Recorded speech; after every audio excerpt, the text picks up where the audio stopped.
But hey, I do have a story. I hope it doesn't take long. I have my candle, and I light it. It's a happy mood, man. A happy mood. Da-da-da-da. Okay. And I have my sustenance. Mm. Okay. So being late, well, what can I say? I apologize. That shit happens, right? Did I say that out loud? Anyways, I'm good.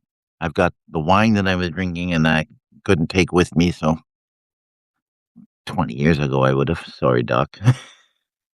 20 years ago I would have, but I'm like, no. I'm I'm mature now, sort of, in a weird way. I'm mature. I got there by just getting there. Okay, so I'm going to read to you from my trilogy collection, of which I only have two in this volume. This volume is called, well, it's trilogy, you see. Then it's gold embossed. And this is, then you open up the front page, and on the inside of it, it will say, This Realm, This England. And in this volume, we have At the Edge of a Long Lone Land and The Dragon of Avalon, which is a renaming of another story of a story that I had written. I just renamed it. It was my King Arthur prologue story. No, epilogue story. Yeah, I wrote it before I wrote my novel. There we go. And this is At the Edge of a Long Lone Land. Takes place in Cornwall during the war, and there's a young man, a young boy, and he's waiting to come to age so that he can sign up for the Great War. The thing is that his father had signed up before him, and his father is a sapper. You know, he digs the tunnels underneath underneath the front lines, and he hasn't been heard from in a few months. They don't know what's happened to him, and they're not getting any responses. They just know that he's still alive. And then there's a woman that moves into the abandoned house up on the top of a hill, and she's very beautiful. She's young. She's like 23. The kid is like 16, 17 years old, so he's hot and horny as usual, and just fantasizes about this woman all the time. And they end up connecting. Go figure that. But she has an ulterior motive, and then you find out what the ulterior motive is. But then also his father shows up, returning home from the war, a very, very changed man in a very, very significant way. That I won't, I won't spoil it by telling you what it is, but it's a noticeable difference. So I'm just gonna cut right into this because I don't know how long this is gonna take. I hope you can still hear me because I keep moving my mic farther and farther away. I'm just trying to make room for myself. It's getting to be a cluttered mess here because I have it in this silly binder. Okay, here we go. At the edge of a long, lone land. I remember I used to watch her every morning through my granddad's old telescope. She'd walk the path just beyond McCreary's Spit, where she'd stop and look out over the cliff face to the ocean below. The wind sometimes picked up unexpectedly and stirred tufts of sand and dead grass that swirled around her in the morning light and forced her to hold her hat down as she stared out at the ocean, with her dress flapping in the wind like a loose flag. Those were heady days then for all of us. When I say that now, people are quick to remind me that it was another time and another place. I know they're trying to be polite, looking at me with what they think is a reassuring smile, but all I see is a certain smugness in their eyes, and I walk away telling myself they'll never understand. And they won't. This country hasn't seen that sort of adversity since the two world wars. It's funny that I should think about her now, though, especially at this stage of my life. I've just buried my third wife. I suppose I keep her memory alive because she was my first love, the only true love I'd ever know, I used to tell myself. And for several years, she was all I thought about until I married my first wife. And what's wrong with a little nostalgia at my age? I used to imagine her as some sort of modern day Penelope and told myself that's how she would have looked waiting for her Ulysses, or that's how she should have looked. Instead of a loom, though, it's easier to imagine her sitting behind a spinning wheel. I suppose it was easy for people to mistake her silence as some sort of willing compliance, an acquiescence, if you will, to the needs of society. And I suppose for the most part it was. Not that I paid a lot of attention to that sort of thing when I was a young man. Initially, she was my mum's friend. Their friendship was more or less based on mutual acclamation of loneliness. The more fitting reason, however, was that no one wanted to have anything to do with her. Did I mention how she'd refused to attend Sunday services? Brought the rancor of all the local churches down on herself for that one. But she didn't care. Both her and my mum had come to this corner of England somewhat as strangers. And as a young military wife herself, Mum understood more than anyone what it meant to be alone and lonely. Of all the inconveniences provided by the Great War, though, she found herself having to inquire about the mail. Sorry. Mum explained that I rode out to retrieve the mail from St. Buryan's once a week. I'd been doing so since Charlie Smythe first set off to the war along with everyone else. It wasn't long before she was sharing a cup of tea with Mum while I rode out to retrieve the post. She seemed friendly enough, with a calm, even-tempered unflappability, as well as an air of mystique that seemed to cling to her like a cloak. She wasn't typical in that she spoke about her own affairs, but rather kept to herself when it came to inquiries about others. There was no denying she was not the person people were expecting would move into the old abandoned cottage at McCreary Spit. We'd been told that a couple would be moving in, but she arrived alone. There was a certain sadness about the place, though, and it followed her like a mist. I have to admit that I only thought about it later, but it seemed to me that she was looking for something. Perhaps it was part of herself that she'd misplaced, or possibly something she'd given away and wanted back. I don't know. She never struck me as angry, intense, and severe, to be sure, but those are hardly traits to fault a person for, are they? It was those subtle differences that made people go as far as to say that she was an anarchist. Did I tell you that?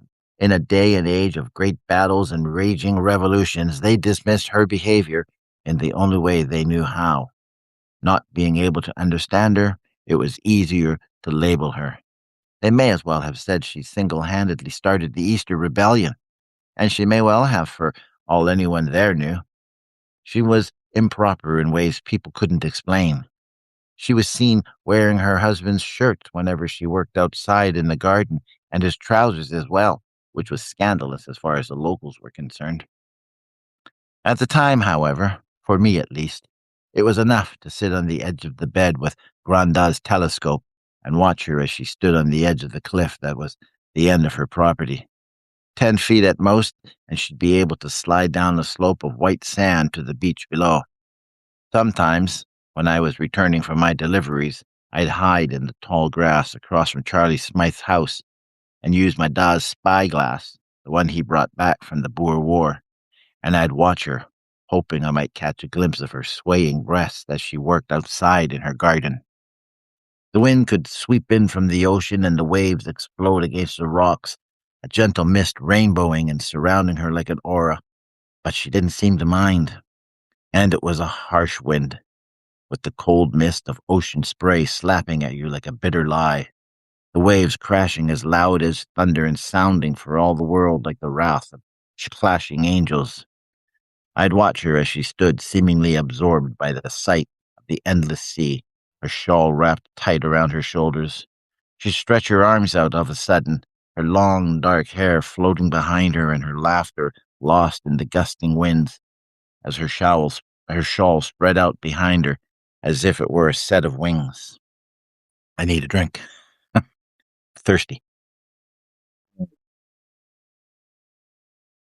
The Dog's Ear was the name of the public house we owned in Churchill Down, a small village on the southeast corner of England, not too far from Land's End on the Cornish coast. I was little more than a boy when we first moved there, no more than 3 or 4, so I'd been told, and while I might not remember anything of my more formative years, Mum said I quickly learned to embrace the country life. How can you expect me to remember any one thing of my youth, with all there was to see and do on the surrounding cliffs and dunes of the Cornish coast? It was a wondrous place for a child to grow up, with trees to climb and hedgerows to crawl through, rabbits to hunt and trap and birds to shoot, all under the watchful eye of a granda well into his dotage. Churchill Down was a type of village whose citizens could be unforgiving. Their commitment to each other was more than generational, with families sharing their commonality through intermarriage. If you stood in the common room that was the public house of the Dog's Ear and looked out of the large bay windows, you could see all the way to the Carrick and Logan Rock. You'd also see the endless expanse of a limitless horizon. It was a sight to stir the heart of a poet. But just as with the Romantics, once you lose your desire to create, you can no longer recapture it. And having lost it, you turn to other things, like Impressionism. A lot of people didn't understand the Impressionists when they first started. Good art needs decades for its audience to mature. But then, if you never take the time to stand in front of a painting, you'll never allow yourself to be inspired, will you? Staring out at the endless expanse of the ocean can be like that. You have to let it inspire you, my granda always said. Anyway, the Dog's Ear was Granda's pub long before we moved in with him. Granda was Mum's da, and he invited us to come live with him so that he might get to know me. I was his only grandchild at the time, so it was an easy move, with Da still serving the Queen's Own in Sussex. He'd join us the following year, and it wouldn't be long before that. It wouldn't be long after that my brothers were born. Before that, it was just Mum and me, and Granda. Growing up as children of the innkeeper's daughter, ours was a life of frivolity compared to what other boys in Churchill Downs went through every day. A sweeping landscape full of lavish colors is what I remember. In the autumn, the trees would turn color and the woods would smell of deep, dank must. The air would be crisp enough to make your nose run, and then the rain would come, cold, hard, and relentless. In the summer, the hills and leaves were awash with wild daffodils and other flowers. The trees would be full and lush, the wind whispering through the sturdy branches with a sigh. There was birdsong that filled the air. As I said, frivolity. The Dog's Ear itself was an aging public house consisting of a pub, 6 guest rooms upstairs, and a large kitchen. It also served as the local general store and postal drop for surrounding farmers. Its white walls were stained with lichen, the slats of decorative timbers sectioning off the walls like a farmer's hedgerow were frail with dry rot. The roof was newly thatched after Da returned home to live with us. Churchill Down was a small village with no more than a dozen thatched houses, with tenant farmers working land that belonged to the Earl, who lived in a sprawling manse somewhere among the smooth rolling hills outside of St. Buryan's. I never knew his name and title when I was younger, but by the time I got older, it didn't matter anymore. There was a row of 6 willows standing on the slow slope behind us, serving as a windbreak. There was also an ancient stone wall running alongside the wagon track we used as a lane. It was a dozen feet long before the wall disappeared into the rocky ground, swallowed up by a countryside slowly reclaiming whatever memories there were. The village track blended into the larger valley road, which led down to the beach. I'd hear Mum every morning at 5, walking down the dark, narrow stairs that led into the kitchen. There'd be a moment of silence as she said her prayers, and then the sound of pots and pans being taken down from the hooks out of cupboards.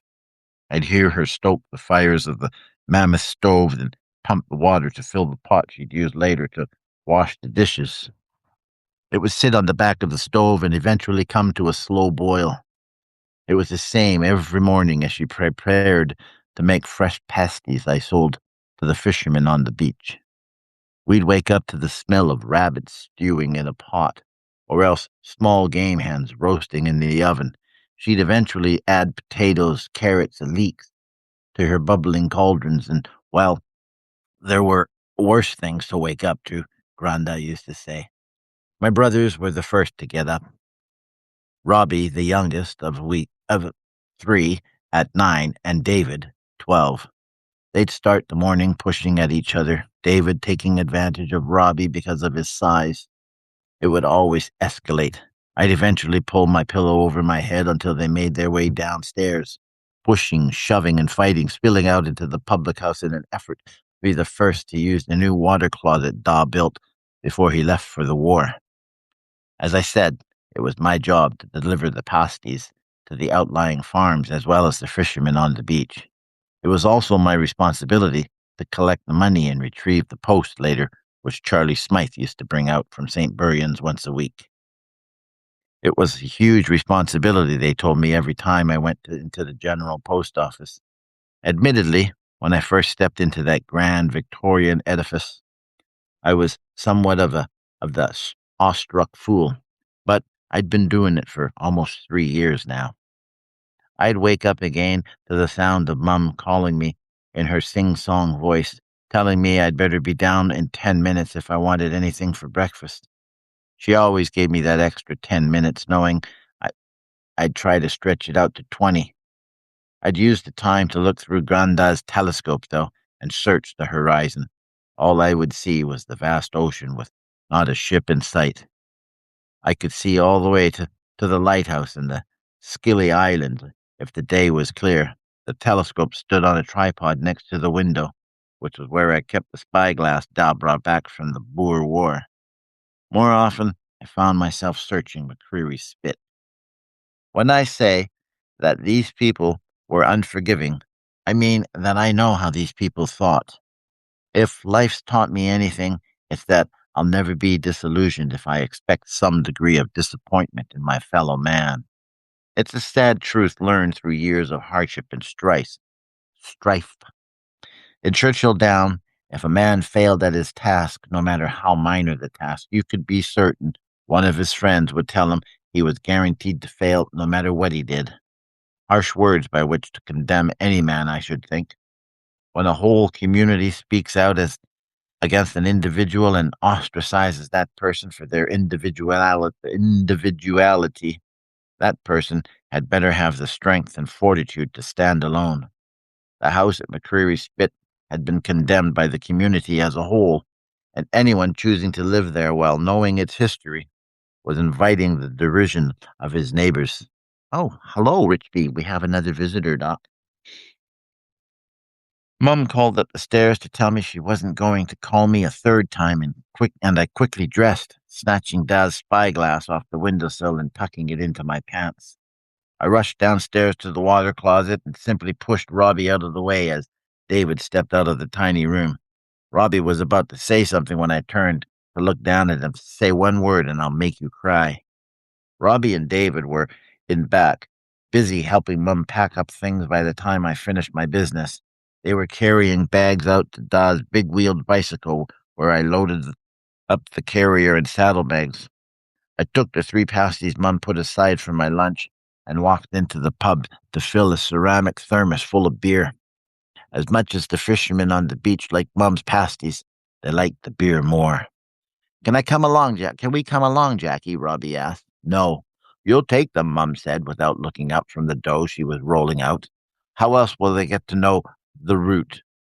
They'll only slow me down, Mum. Robbie can't even make the climb fast enough back up from the beach. Is there some other pressing engagement you need to get to I need to know about? Has the Duchess asked you to call on her? I hadn't heard. You've no need to ride out to Buryan's today. You can do that tomorrow, so you can take them both with you. What Duchess? Robbie asked David. There is no Duchess, you grammar sow. But, Mum, I said, Trethewey's half a mile away and uphill at that. It'll be easier if I go alone. They'll only slow me down," I added, looking down at Robbie. "Aye, you said that.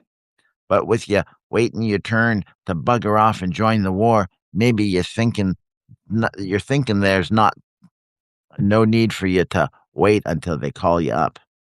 Maybe you're thinking you can run off and join the fighting without me say so, same as your da." I said nothing. "I thought as much. I'll have I'll not have you leaving off and me doing everything by my lonesome. Charlie Smythe's not recovered and most likely never will, from what I hear. I can't make the ride out to Buryan's and still be expecting to make me pasties. When will I find the time to be getting them ready if I'm out delivering the post? Where do you suppose I'll find the time to make use of the water closet? There's no need to be vulgar." "Vulgar," she said, pausing with her rolling pin long enough to look up at me. I smiled, nodding my head at the boys as I followed them out. It was at that moment that I realized I'd soon be going off to fight in the war myself. The thought of it suddenly very frightening to me.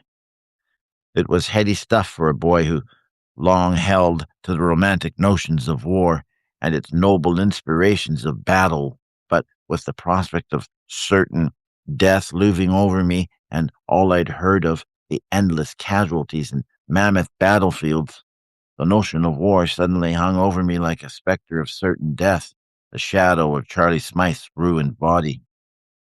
I was a mere lad of 14 when it started, and with everyone declaring oops, and with everyone declaring it to be over within 6 months, it seemed certain to be done before I turned 18. I'd soon be 18 and ready for the draft. Suddenly, I was very frightened. Da was at the front, fighting in the Grand Adventure, as they called it back in 1914.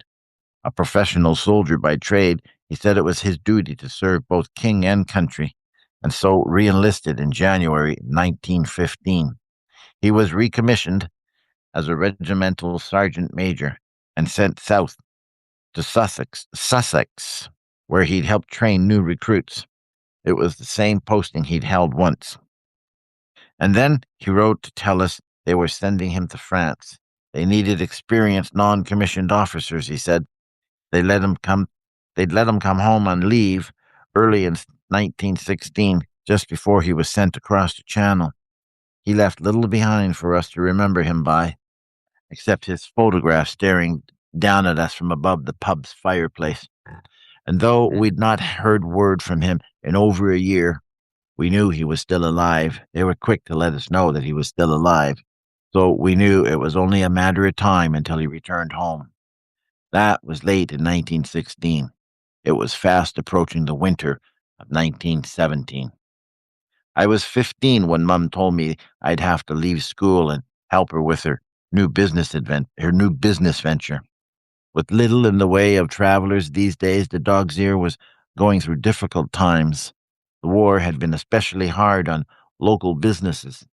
Mum's pasties been had always been popular in the public house, and it was her idea to bring hot food out to the old men and young boys, filling in for the lads fighting in the field. I spent most of the morning delivering Mum's fresh pasties to the fishermen along the beach, together with a small glass of ale, while Robbie and David ran ahead of me gathering orders.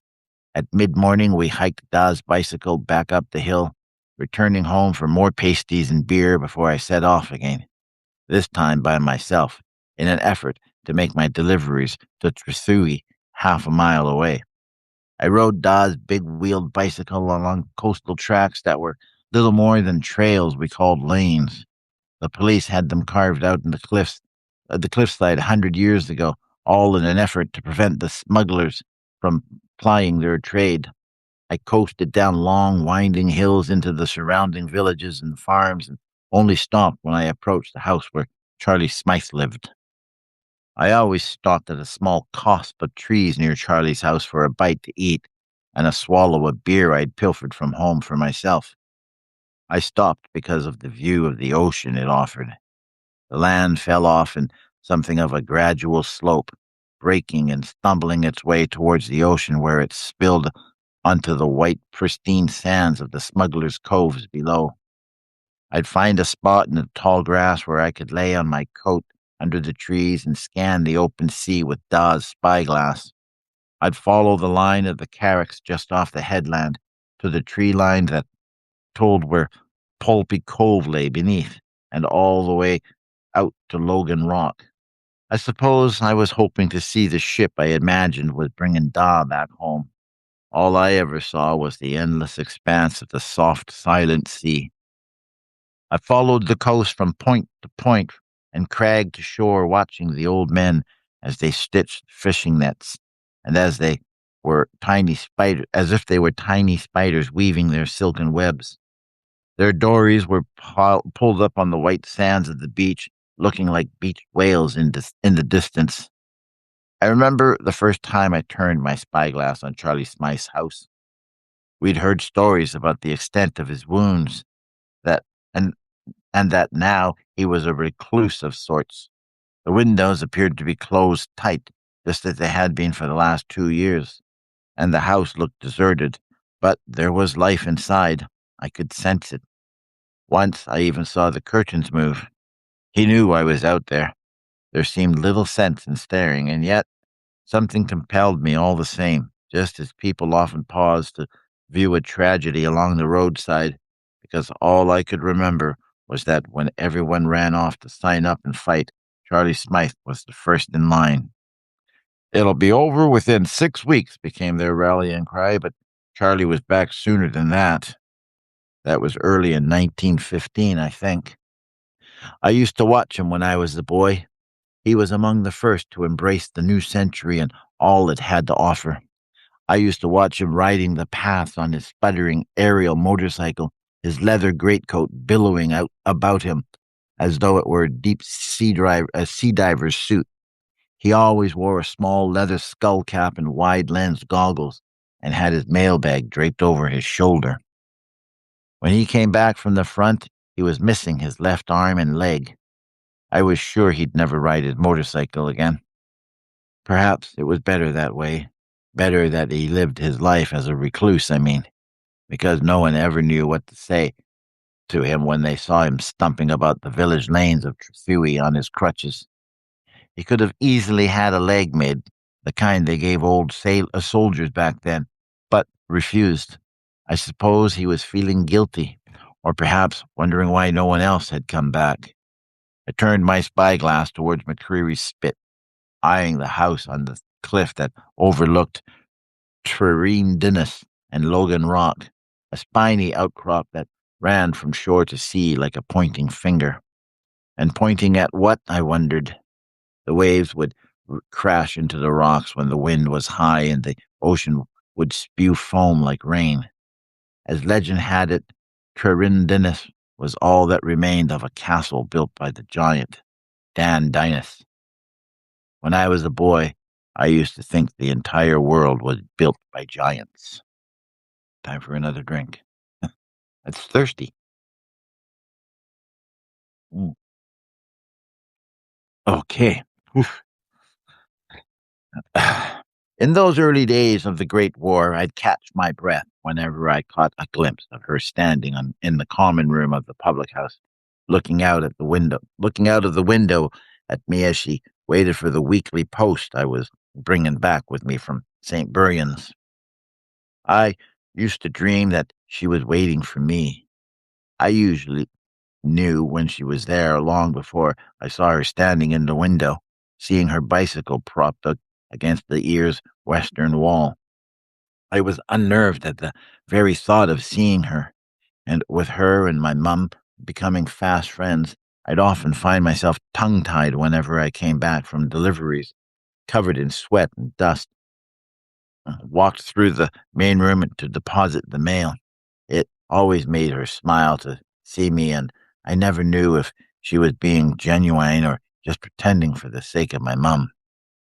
Even now, I'm made to remember the first day I saw her. Pushing my da's big-wheeled bicycle up the hill on a Wednesday afternoon, I paused long enough to watch her on her own, following a small dusty path leading down to the beach below. She was at a fair distance, but waved anyways, ever so quickly, fearful of letting go of the handlebar for even the briefest of moments, I imagine, the concentration etched deeply on her brow. After that, I lay under the trees with my spyglass and watched her as she worked in the garden, climbing over stony excuse me, climbing over stony outcrops fearlessly, or else standing on the cliff and watching the fishermen below drag their nets across the cove. The war was well into its second year, the year she moved out to McCreary Spit. Mum told me she'd popped in asking about the mail and couldn't help but notice there was only old men and young boys in the village. She'd only been moved in for a week. I could picture Mum looking down at her from under close-knit brows, and that long nose of hers, telling her that wars have a way of wreaking havoc in small English villages like ours, not so much condescending as she would have been unbelieving. It's easy to forgive a woman as pretty as she is, though, Mum said, and I looked at her, speechless. She mussed up Robbie's hair like she was some spinster aunt just popped in for a visit, instead of the lady she so obviously is. She grinned at him all the more, though. The entire time, she couldn't stop herself. Is that why you're going on about her, then? Because she's a lady? I'm not going on about her. I just It's just that I thought, now, there's a woman in need of a wee bairn. And why would you say that? A woman knows. She must have said something for you to think that about her. When a woman gets that look in her eyes, she needs a bairn. It's as simple as that. A woman's not a complete woman if she doesn't have as many bairn as she can. She said he had my smile. She said he had my smile and dimples in my eyes, too, she said after a moment. I can see he has the smile, but it's me mum's smile I'm thinking he has, not mine. And he has your granddad's eyes, not mine. You should have told her. You should have told her he and Da's red hair he has Da's red hair and temper to match, I said. She waved it off and went on. I told her Robbie was my youngest and David was 4 years older. She smiled. She was kneading a large tub of dough, and the flour hung in the air around her like a like the sheerest of curtains, transparent and gossamer, like I imagined a fairy's wings would look. I watched her as she pounded the dough, then flipped it and began dusting it with more flour, even as she prodded and turned it over, end for end. I told her about you, too. Me? And why would you do that? I asked, feeling the blood rush to my face. I told her you were the man of the house now that your da's gone. Well, I'm 16, I said, as if it were reason enough for me to be puffing out my chest somewhat. I could sign up for the army right now if I wanted, not without my say-so. She stopped pounding the dough and looked up at me. The flour dust wasn't close to thick enough for either one of us to hide behind, I thought. She said it with something of a sigh, though, a sound slipping out from deep inside her. I'd have to say it was a recognition of everything she stood to lose, or maybe her denial of everything happening around us, with Daz back in harm's way and me eager to get at it. When she tried smiling at me, I realized that she'd let her guard down. I don't know, maybe it embarrassed her that she was thinking of me more than she was Da. She was always thinking of Da. I'd hear her crying out in the night sometimes, her moans low and soft, almost muted, sounding as if had to bury her face into her pillow. I'd often hear her calling out his name and falling back into the silence. I told her Yada's already served his time as regimental sergeant major, fighting the Boers, and that he was well past 40 now, closer to 45. I told her they put him in the trenches with the young lads. I think he might be safer there, don't you? He won't have to go over the top the way they say they do. He just has to make sure everyone else does." She was silent for a moment and then forced a quick smile as she began kneading the dough again. "I'm not fooling anyone but myself, am I? There's no safe place to be in a war." "Have you heard any more of him?" I asked. "You'd be the first to know if I did," she said a little too quickly. She stopped herself, her mouth set. "All I can think of is that he's home. He just hasn't come here yet." "He's still recovering, you think?" She nodded slowly. "And they won't tell you where. They keep saying the same thing. He's been released to care. What does that mean? That he's not the same man?" She was silent again, lost in her thoughts, and I looked out at the common room where I could just see his portrait hanging in the shadows. Would he be the same man when he came home? He couldn't wait to be part of it.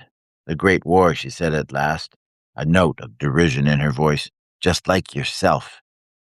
Mum seemed to come back to herself after that, and said Felicity's smile was the kind that put you at your ease as soon as you met her. And I wondered ever be able to, if I'd ever be at my ease around her. Robbie said later that he thought she was the most beautiful woman in the world, and David, not to be outdone, said she smelled of fresh soap and talcum powder, even after the long ride up from the point. I couldn't stop thinking of her dark hair and the long ringlets cascading down her back, even though she gathered it all on top of her head in a mass of curls. Her hair shimmered like the ocean at midnight under a full moon, and I tried imagining what it'd be like running my hands through it. She had large brown eyes and thick lashes, full pouty lips and high cheekbones. She was the portrait of youthful beauty. Mum said she guessed her age was no more than 20, 23 at the most, she added, and then looked at me and smiled, saying she was 20 when she'd had me. Felicity would read letters as she waited for her lunch. She told Mum how it seemed a bit ironic that her husband had wanted to get to the front just like everyone else, and now that he was there, wanted to get away. She told Mum going over the top must have been unbearable. She said she could almost understand him wanting to get away to the ends of the earth, and then smiled, saying it was his pleading which had prompted her to move out to McCreary's Spit. By the time she'd arranged everything, his letters had stopped coming. She still came in with her own letters to post, but the answers were slow in coming, if they came at all. When she finally did get an answer, it said that her husband had been killed. If Charlie Smythe's return home caused something of a stir, Da's return home brought a swirl of whispers with it. There was a knock on the back door one night, tentative and almost shy, on a night when the cold air seeps through your bones and ice forms over the windows. I could see the steam of our breath in the light of the full moon that bathed the bedroom with bars of light as it came through the windows. As we slept, the persistent knock became a bang, worming its way through my dreams and waking me up. I heard Mum hurrying down the back stairs as I crawled out of bed, pausing for a moment to make certain my brothers were still asleep. Wrapping my blanket around myself, I made my way to the window, where I breathed a hole across the icy swirls on the glass, and watched a shadow of darkness slowly take shape as Mum opened the door. I knew it was him the moment I saw him standing in the light of the moon, where it fell across the doorway in a slant. Still, he was locked in the shadows and the steam of his own breath until Mum held up the lantern she was holding. Shifting from foot to foot, he stood silent, shivering under his muffler, and with his hat pulled down low over his face, a steam of breath framing his silhouette in the door. I wondered why he hadn't just pushed the door open, it never being locked, I mean. As I watched, he looked up at me, and the muffler moved briefly before he pulled it back into place. Light reflected off the strange, unmoving face. All I could see were two black eyes, two dark holes darker than the night, and he quickly turned away. And then Mum cried out, throwing her arms around him, and just as quickly pulling away, recoiling at the touch of him. a hand to her mouth like she was biting back a scream. Da pushed his way around her and the door closed behind him, as silent as a whispered sigh. I made my way to the edge of the stairs, mindful of the third riser and the insistent creak it gave underfoot, where I huddled in the cold and darkness, listening to the sound of Da's voice as it rose out of the kitchen in a slur of words that were very difficult to understand. Mum kept asking him to repeat himself. I noticed his tone changing and wondered that Mum didn't, thinking he must be getting frustrated trying to make himself understood. The tiny kettle whistled low and his voice faltered, as if the whistle was a reminder of where he was. I heard Mum saying that it didn't matter as long as he was back. Really, Da said, and there was a sudden pause as he turned away from her. I wish it were true, Tilly, I do, he said at last. But I've seen the look on people's faces when they pass me by in the streets. They all want to know what's under the mask. I see it in their eyes. They all try to hide it when they see me looking at them. They think I can't see it on them. I can see it on your own face, love, even now. You can't hide that kind of shock. Not when you turn away from a man. It's in the eyes. It's always in the eyes. I'll never turn my face away from you, Jack. You know that. No? I wish that were true, too. Why don't you believe me? Because of what I am. Then show me, Mum said softly. I'm a monster, he hissed. I heard the rustle of Mum's nightdress, and somehow I knew that she was holding him. I didn't marry you because you cut a dashing figure in your uniform, even though you did, but because of what was inside your heart. I married you for the man you were, the man I still believe you to be. I married you because I loved you, Jack, and I still do. What do you think happened to change that? There was a moment of silence. This, in sickness and in health, Jack, Mum said after a moment. There was a sob in her voice that seemed to echo in the emptiness of the room. I could hear the agony in her words. I meant every word of it when I said it. For better or worse, she added. I could easily imagine her standing in front of him, reaching out to hold him, because she had a habit of holding you whenever you hurt yourself. And I wondered and I wondered what she saw beneath the mask. Ah, Tilly, can't even kiss your hands, but I can kiss yours. You're with me, Jack, and that's all that matters. We'll take of we'll take care of everything one day at a time. Time for a sip. Mm.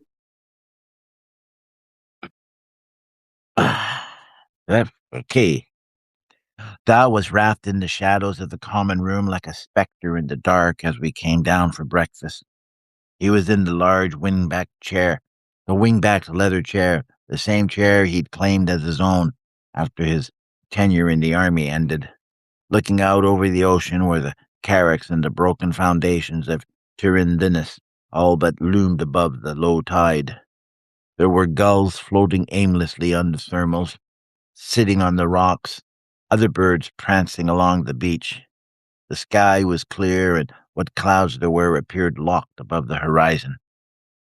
I'd been unable to sleep from the moment I realized it was him at the door, his gentle rapping reminiscent of someone who didn't want to wake anyone up. When I told my brothers Da was home, Robbie ran down the stairs in a mad dash, and David quickly followed. Jackie said, Jackie said Da's home. Where is he? How come he didn't come up to see us? Mum came out of the kitchen with the smell of fresh pasties clinging to her dress. Her hair fell in her eyes, and she swiped it back into place with a dusty hand. I thought she stood taller somehow, as though the weight of all these past years had been suddenly lifted from her shoulders. Finding a string in her apron pocket, she used it to tie back her hair. Tell them, Mum, I said. Last night, I heard him at the door. Is he back, Mummy? David asked, and she nodded slowly. What's wrong? I asked, afraid of what she'd say. Is he all right? Did he lose an arm and a leg like Charlie? Robbie asked. The excitement of having Da's back clouded by the realization that there might be something wrong. No, I said quickly, he's not hurt like that. He isn't, David asked, but the letter said he was hurt. You told us yourself he was hurt, he added, looking up at Mum. You, you sat us all down and told us, he reminded her. Remember? Why don't you leave off bothering your mum and ask me yourself? She has work to do. Da! Robbie cried out and ran toward the sound of Da's voice coming out of the shadows, sounding like something hollow and muffled.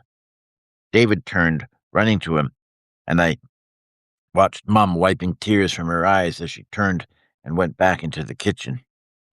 Why, Da, what's happened to your face? Robbie asked, stopping short.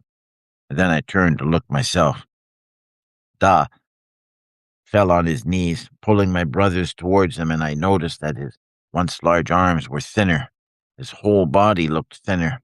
I could see his stooped shoulders shaking as he wrestled with a sob, and I watched Robbie pull away from him, touching the ivory mask that was once Da's face.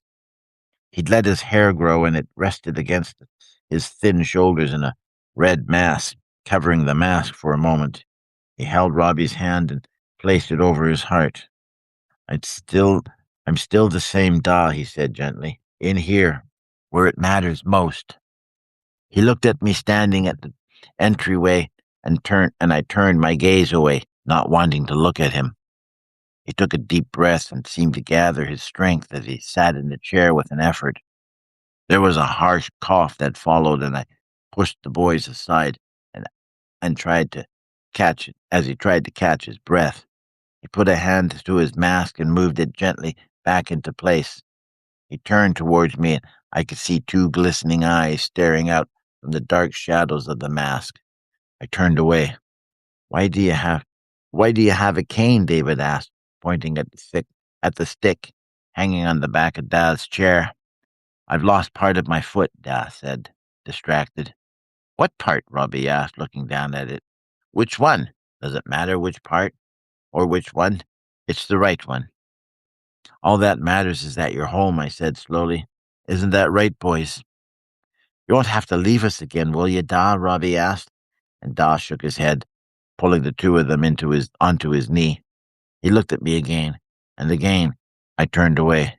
Don't you have a hug for your dear old Da, Jackie, he said, and I found myself saying I had pasties and post to see to.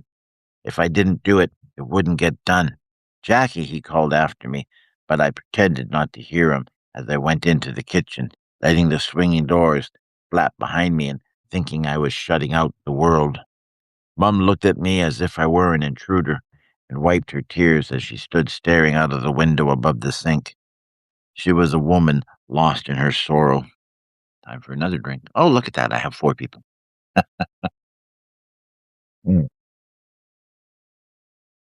Sorry.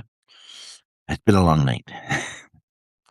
I rode Da's bicycle up to the top of the hill where I threw my jacket onto the cold ground and sat with my back against a tree. A strong wind swept in from the sea. A bracing chill I felt bite into my very bones, and I huddled into myself. The tall grass shivered in the wind as if someone was rubbing the hand against the arched back of a cat. And there was the echo of a gun sounding somewhere in the distance. A melancholy sound, considering there were nights when I thought I heard the echo of the big guns across the channel. When I looked up, there were storm clouds looming over the horizon. I sat with my knees pulled tight against my chest and wept.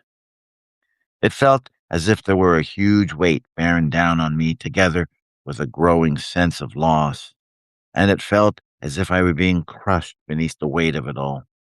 I was unable to catch my breath, the sobs came that hard. I wondered if that was how people felt when they said that their hearts were broken. Everything he'd ever had was gone. My Da.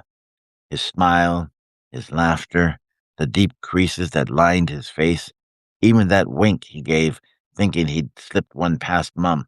All of it lost behind the blank stare of that mask. The only spark of life any of us would ever see in him were inside those 2 dark holes that served as his eyes. And I suppose that's what made me behave as I had. The life that used to live inside those eyes was gone, replaced by a man who'd lost so much none of us could hope to understand. His face was replaced by an ivory mask that didn't even try to hide the fact that it was a mask. There was no nose. Two simple slits served that purpose, each one about a knuckle's length and a finger's width apart. The mouth, as well, was a series of slits, each spaced about a pencil width wide apart. Each slat was as wide as a matchstick. I realized I'd never see him smile again. Eventually, I'd even forget what he'd looked like when he smiled, or wept when he was in his cups. He still had we still had the portrait of him above the fireplace, that's true, but it could never bring us what he was, our Da. That photo of him as a young man was taken when he was not much older than I was then, probably 19, but it was a face that held the promise of youth. Youth. I don't know how long I sat there. The gulls were still screaming overhead. The wind was still swirling as I buried my head deeper into my arms. My body felt as numb as my mind when a shadow fell across the sun. I looked up. Charlie Smythe stood leaning on his crutch, looking like Long John Silver in a child's stick drawing as he worked at stuffing his pipe. He took a deliberate step to the left, and I had to lift my arm to shield the sun from my eyes. He nodded to himself as he looked up at the sky, striking a match against the side of his crutch and lighting the pipe. There was a rifle strapped across his back and a wicker basket hanging off his right hip, pasted with blood and black feathers. I stared at his shadow where he was almost a complete man. "What are you sitting here for, Jackie boy? Have you done your deliveries? I haven't seen you riding about," he added, chewing around his pipe as spitting into the grass. I shook my head. "There'd be no deliveries today," I said. "Are you feckin' spying on me then?" he asked, rubbing his eye as the smoke drifted about him. I looked up at him, squinting into the sunlight that seemed to filter through him as much as it filtered through my own hand. "I'm not spying, Charlie. Really, I'm not," I said, wiping my face with my other hand. "I don't even have my spyglass," I added, and as I made an effort to shift, I managed to wipe my face with my shirt. "You mean today? You're not feckin' spying on me today," Charlie said, laughing between puffs of his pipe. He looked towards the point, towards McCreary Spit, and I followed his gaze. I saw Felicity pushing her bicycle up the long hill. Charlie nodded as he rolled his tobacco pouch against his thigh, biting the string tight. He leaned on the crutch under what remained of his left arm. He'd, he'd lost it just above the elbow, and I couldn't stop looking at the empty trouser where his leg should have been. He'd sewn the bottom of the trouser closed, making it into a sack. He reached into the hole he'd cut in the front and dropped the pouch inside. "Hard part's getting it out," he laughed. He was quiet for a moment. I wondered if he was even thinking of me. "Don't think I haven't feckin' seen ya laying under the trees, Jackie, watching me," he said, staring down the hill at Felicity. "Or is it her you've been looking at all this time?" "Blind me for the daft fool I am, thinking you've come watching me," he grinned, looking down the hill. "Doesn't matter any more, does it?" I said, turning away and looking out to the sea. "It's your fucking dad, then, isn't it? He's feckin' come home, hasn't he?" "How do you know that?" I asked, turning and squinting up at him. "I saw him in feckin' Penzance." "When?" "Yesterday. He come in on the feckin' train and was standing about like a man having a time of making up his feckin' mind." "About what?" "About what? Staying, of course. But he'd come this far, didn't he? And I feckin' told him that, too. 'What's the point in coming all this feckin' way, Jacko?' I says to him. 'And not wanting to see your own feckin' family,' is what I said." "You talked to him?" "I did," he nodded. "How'd you know it was him? You mean on account of that feckin' mask?" he asked. "And now, It was my turn to nod. Funny you should say that, he laughed, pointing the pipe at me. He stood there, feckin' staring at me, and I stood there, feckin' staring at him, both of us feeling the other suffered more than was fucking worth it. When I got this feeling, there's always been something about those feckin' eyes of his and that hair, even as feckin' long as it is. I don't know. Made me think it was him. But it was that feckin' stoop of his, the way he leans off to the feckin' right like that. It was the way he stood. There's not many men as feckin' big as him. I mean, there was 100 feckin' little things. And when I stumped over to him, people, well, they'd rather move the feck away than have to look at us, let alone feckin' talk to us. So it was pretty quiet. And he says to me, in that strange new voice he has, he says, "Hi, Charlie." Just like that. Just like it was feckin' yesterday and we'd had a feckin' pint together. I don't know what I'm supposed to say to him, I said, still looking out at the sea and watching it crash into the point. I saw Felicity coming out from behind the rocks, the wind ripping at her long dress and her hair flying loose. She had to stop and tie it up with her shawl. "It's not what you're fucking thinking it would be, is it?" Charlie said with a sigh. "It's coming back, I mean," he said when he saw that I didn't understand. He pulled the rifle over his head and then the basket, slipping it out of his coat with a shrug, and dropped it to the ground beside me. He leaned it back against a tree and, holding onto the crutch, let himself slide down to his coat. "What was that you I heard shooting?" I asked. "Aye, 'twas. It's why I was in feckin' Penzance yesterday. I'm shooting crows, Jackie. They want them to fucking cull the flocks, Charlie. They feckin' says to me, they're being the Earl and his feckin' Earl-esque wife, that cunt. Murder the fucking murderer, Charlie. There are too many of 'em, she says. So now I'm a feckin' murderer," he said with a grin. "I wonder why they feckin' call them that. A murderer of crows, I mean. No matter. They pay me a tuppence for every feckin' crow I bring in. But no more than 10 a day," she said, all feckin' sneaky like. "The cunt," he added, forcing a grin and puffing on his pipe. "There'd been a story I heard once about Charlie and Lady Stevenston."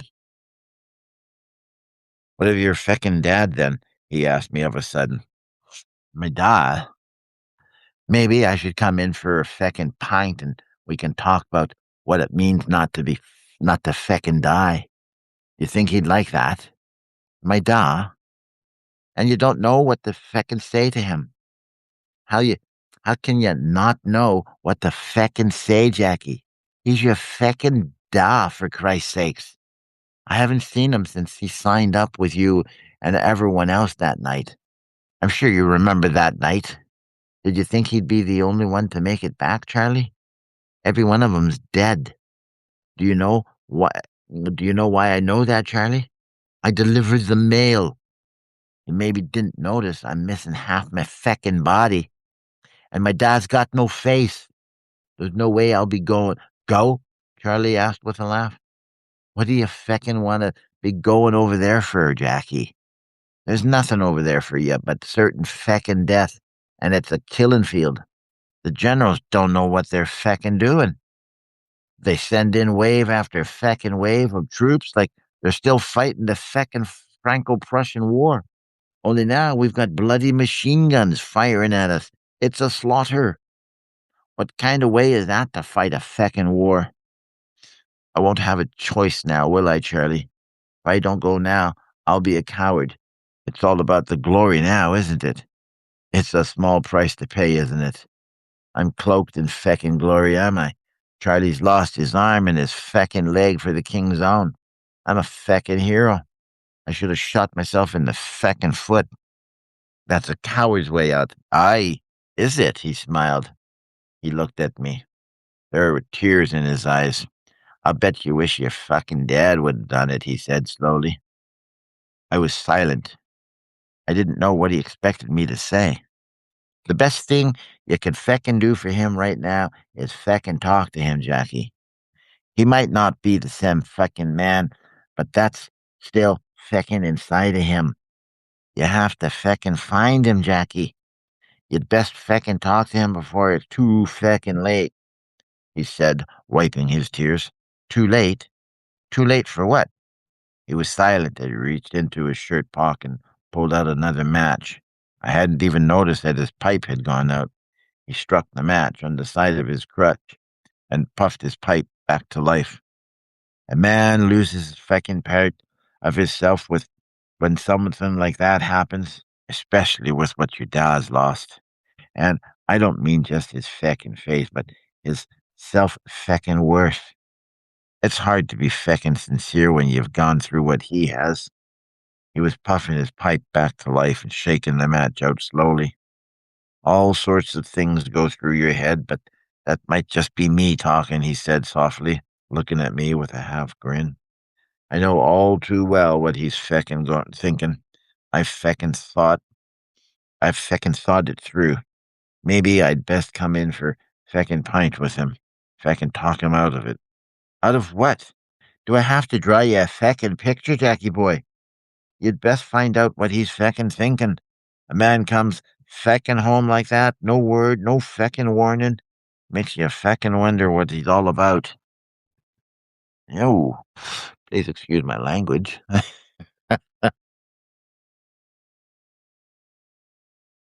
Sounds like a regular day at the office. Okay, I see I now have 1, 2, 3, 4, 5, 6 of you guys. Right on. Loving one another. Thank you for that. Oh, so here we go. Charlie was right, of course. I knew that. I'd have to speak to Da sooner or later. I'd heard Mum and him talking through the thin walls that separated the room from my brothers and I, shared from theirs. She said that I'd come around on my own and in my own time. He had to be patient, she said. I wondered if she'd forgotten that with his return home, I'd need Da's permission to enlist early. He'd made certain, he'd make certain I'd have to wait for the draft, and then he'd call in every favor owed to him just to keep me out of it. I was thinking maybe that was a good thing, but then I didn't want him thinking his own son was a coward. I saw Felicity riding her bike along the small path toward me and stopped to let her pass. She pulled up beside me and stopped, catching her breath and wiping her forehead with a small gloved hand. Her long hair fell about her face as she untied her hat and ran a quick hand through her tangled mane. The light caught it, and for a moment I thought I saw a halo around her head. She shook her head, and I put her hat back on, retying the thin ribbon under her chin. Jackie, isn't it a beautiful day? She said, in that sing-song voice she had, the perfect lilt of her Kentish accent sounding like I imagined an angel might sound. Yes, I said, almost stammering that single word out, and feeling myself flush just being close to her. I saw her smile at my unease. Have you done with the post, then? She asked. Yes. And you're off for home? I nodded. Come on, then, she said, tying her dress up mid-calf and pushing her bicycle down the hill. I'll race you. I could hear her laughing, her long hair streaming behind her as she pedaled. She'd stop pedaling as she took a corner and stand up when she rode over a particularly rough spot, but I could see she knew how to ride. I knew I was in for a go of it and began to cut the corners as sharp as I dared, my pedals hitting the ground as I leaned into the muddy turns. I felt the bicycle slide underneath me once or twice. She was 100 yards ahead of me if it was a foot, and I knew I'd have to take some drastic measures if I wanted to beat her. And oh, did I want her to know I was a man who wouldn't take to being beaten by a woman. I left the well-worn path, feeling myself go airborne for the briefest of moments, coming down hard and feeling the jolt of the landing in my bones. I knew the bicycle could take it, but could I? I'd ridden down these hills for years and knew every hole along the path, just as I knew where I could cut corners and skirt along the track without falling. The wind was cold, bracing, and I could feel the sting of tears in the corners of my eyes. I passed her just as we approached the hotel entrance. skidded to a stop in a choking cloud of dust and a splatter of pebbles that rained across the yard and hotel doorway like hail. She came in behind me laughing, and I thought it was probably the first time I'd seen her smile since the day she'd read that her husband had died. Da came limping out of the doorway with his cane, and her smile dropped at the sight of him, draining from her face as if a cloud had passed in front of the sun. She stood rigid as he confronted us. Perhaps she was imitated by his size. Dad, Da was still a tall man, or maybe it was the thought of what lay under that mask. I could see what he meant about how people perceived him. She forced a smile, but I could see it was forced. And so could he. I saw him look at me, and as he turned and went back into the house without a word. There was hurt in the depths of his eyes. I felt a piece of my heart break as he went inside without a word. "Who was that?" she asked pushed her bicycle as she pushed her bicycle toward the wall, leaning it against the arbor. "Da," I said slowly. "He came home last night." "Oh, the poor man," she said, and for a moment I felt my anger rising, knowing how Da didn't need her pity any more than I did. Perhaps she saw the anger in my eyes. I don't know. She looked down at the ground and for a moment before lifting her eyes to me again, and I could see how everything about her changed in that fraction of a heartbeat. There was compassion in her eyes and a tenderness in her voice. "I'm sorry, I didn't mean it to sound like that. I was wrong. I suppose he startled me coming out as he did, and I apologize. I should be happy for you, happy for Tilly, now that your Da's back. I know what it means to be alone, which is why I'm moving back to London to be with my family." "You're moving?" I asked, thinking of that moment, how I didn't want her to leave now that I'd finally gotten up the nerve to speak to her. "Yes, just until the spring," she said, smiling. "Would you be like to meet would you like to meet him then? Me dad?" "I'd be happy to meet him," she said, and I wondered if she was being sincere or just being polite.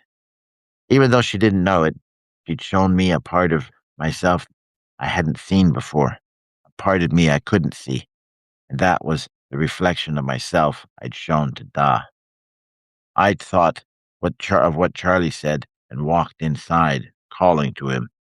He stepped out of the kitchen, Mum following, and I hugged him, holding him close and whispering in his ear that I loved him. I stepped back and looked at him, peering into the darkness of his eyes where I could see tears. I looked at Mum standing off to the side like a breathless girl. There were tears in her eyes as well, and I smiled at her, feeling sheepish all of a sudden. She burst into one of those happy, laughing sobs as she fought for self-control and lost, wiping her eyes with the corners of her apron. "Da," I said, stepping back. "May I introduce Mrs. Felicity Sidereel?" "Do I know you?" Dad asked with a curious tilt of his head. "It seems I've heard that name somewhere." "I don't know. I don't believe we've met," she said with a smile. The harsh winter rains soon gave way to spring, and huge cumulus clouds cut across the horizon, tripping over themselves and falling towards what looked to me to be the edge of the world. I watched the sea crashing in with the tide, and once in a while we'd find things. A life ring or a hat, sometimes clothing, like a shirt or a pair of pants, a washed up boot, and it served as a bitter reminder of that madness in the world around us. The endless rain and the long days of riding Da's bicycle along the rain-soaked tracks, delivering mail and pasties, were soon forgotten with the coming of an early spring. I was counting the weeks until my 18th birthday. Any thoughts I may have had of lying about my age and slipping off to the grand adventure before Mum realized I was gone were quickly forgotten with Da's return home. When the war had first commenced, it seemed years away, and I was swept up by the same patriotic fervor everyone else was feeling. By the spring of 1918, People were wondering if the sacrifices they'd made were worth it. There'd been so many men lost, so many battles fought, and April was looking to be the worst month of all. Even though I was big for my age, like my da, and knew they'd take me if I enlisted, they were taking boys as young as 16. I was reluctant to go. Was I a coward? I asked myself that question every night before slipping off to sleep. The fact that Da and Charlie Smythe were the only two to return made it all the more difficult when I realized it would soon be my turn, and there was nothing I could do about it. Seeing the cold ivory face of my Da was more than a bitter reminder of what was waiting for me. But oh, the best laid schemes of mice and men, as the poets say. I didn't think that a lad of my age could fall in love and forget everything just as the taste of a woman's lips or the glimpse of her naked flesh. And yet, that's exactly what happened. We were at the seashore, my brothers and I, when I saw Felicity pushing her bicycle up the hill with 3 bags of grocery in her carrier and carrying a fourth, when she slipped along the muddy path and fell. She'd spent her winter in London, and as she said she would, and had only recently returned to McCreary Spit. I felt my heart race at the sight of her, and told the boys we should help carry her bags up the hill. Why would we do that for? Robbie asked. Because Jackie's spot on with her, aren't she, Jackie? What's that mean, spot on? He's a man now that he's 18. He's not 18 yet. Will you two leave off then? I said, picking up the pace and outdistancing them. She'd pulled the hem of her dress up and was looking at a scrape on her knee when I arrived, but pulled the dress down as soon as Robbie and David came running in behind me. She was genuinely pleased to see us and tried arguing with me as I bent to pick the bicycle up and and lay it to the side. I told Robbie and David to help with the groceries and then gave them a bag each to carry. Oh, boys, you're all lifesavers, you are. What I wouldn't do for a spot of tea when we reach the top. Can I make some for you? It won't take long. I have biscuits in there somewhere, she said, nodding to the bag David was holding. I know it's a nice day and you'd rather be out and about, but it's still cold and a spot of tea would do wonders for all of us. She laughed, looking up at me with a beautiful smile she had, and holding her hand out for me to help her up. I pulled her up easily and she fell against me, forcing me to wrap my arms around her lest we both fall into the muddy track. She quickly regained her footing and, picking up her hat, we started the long trek uphill as Felicity pushed the bicycle beside us.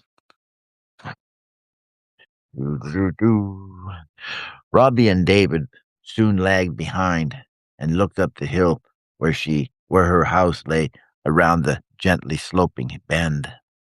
There were trees lining the way, swaying in the wind, and large open fields that seemed to stretch out to forever.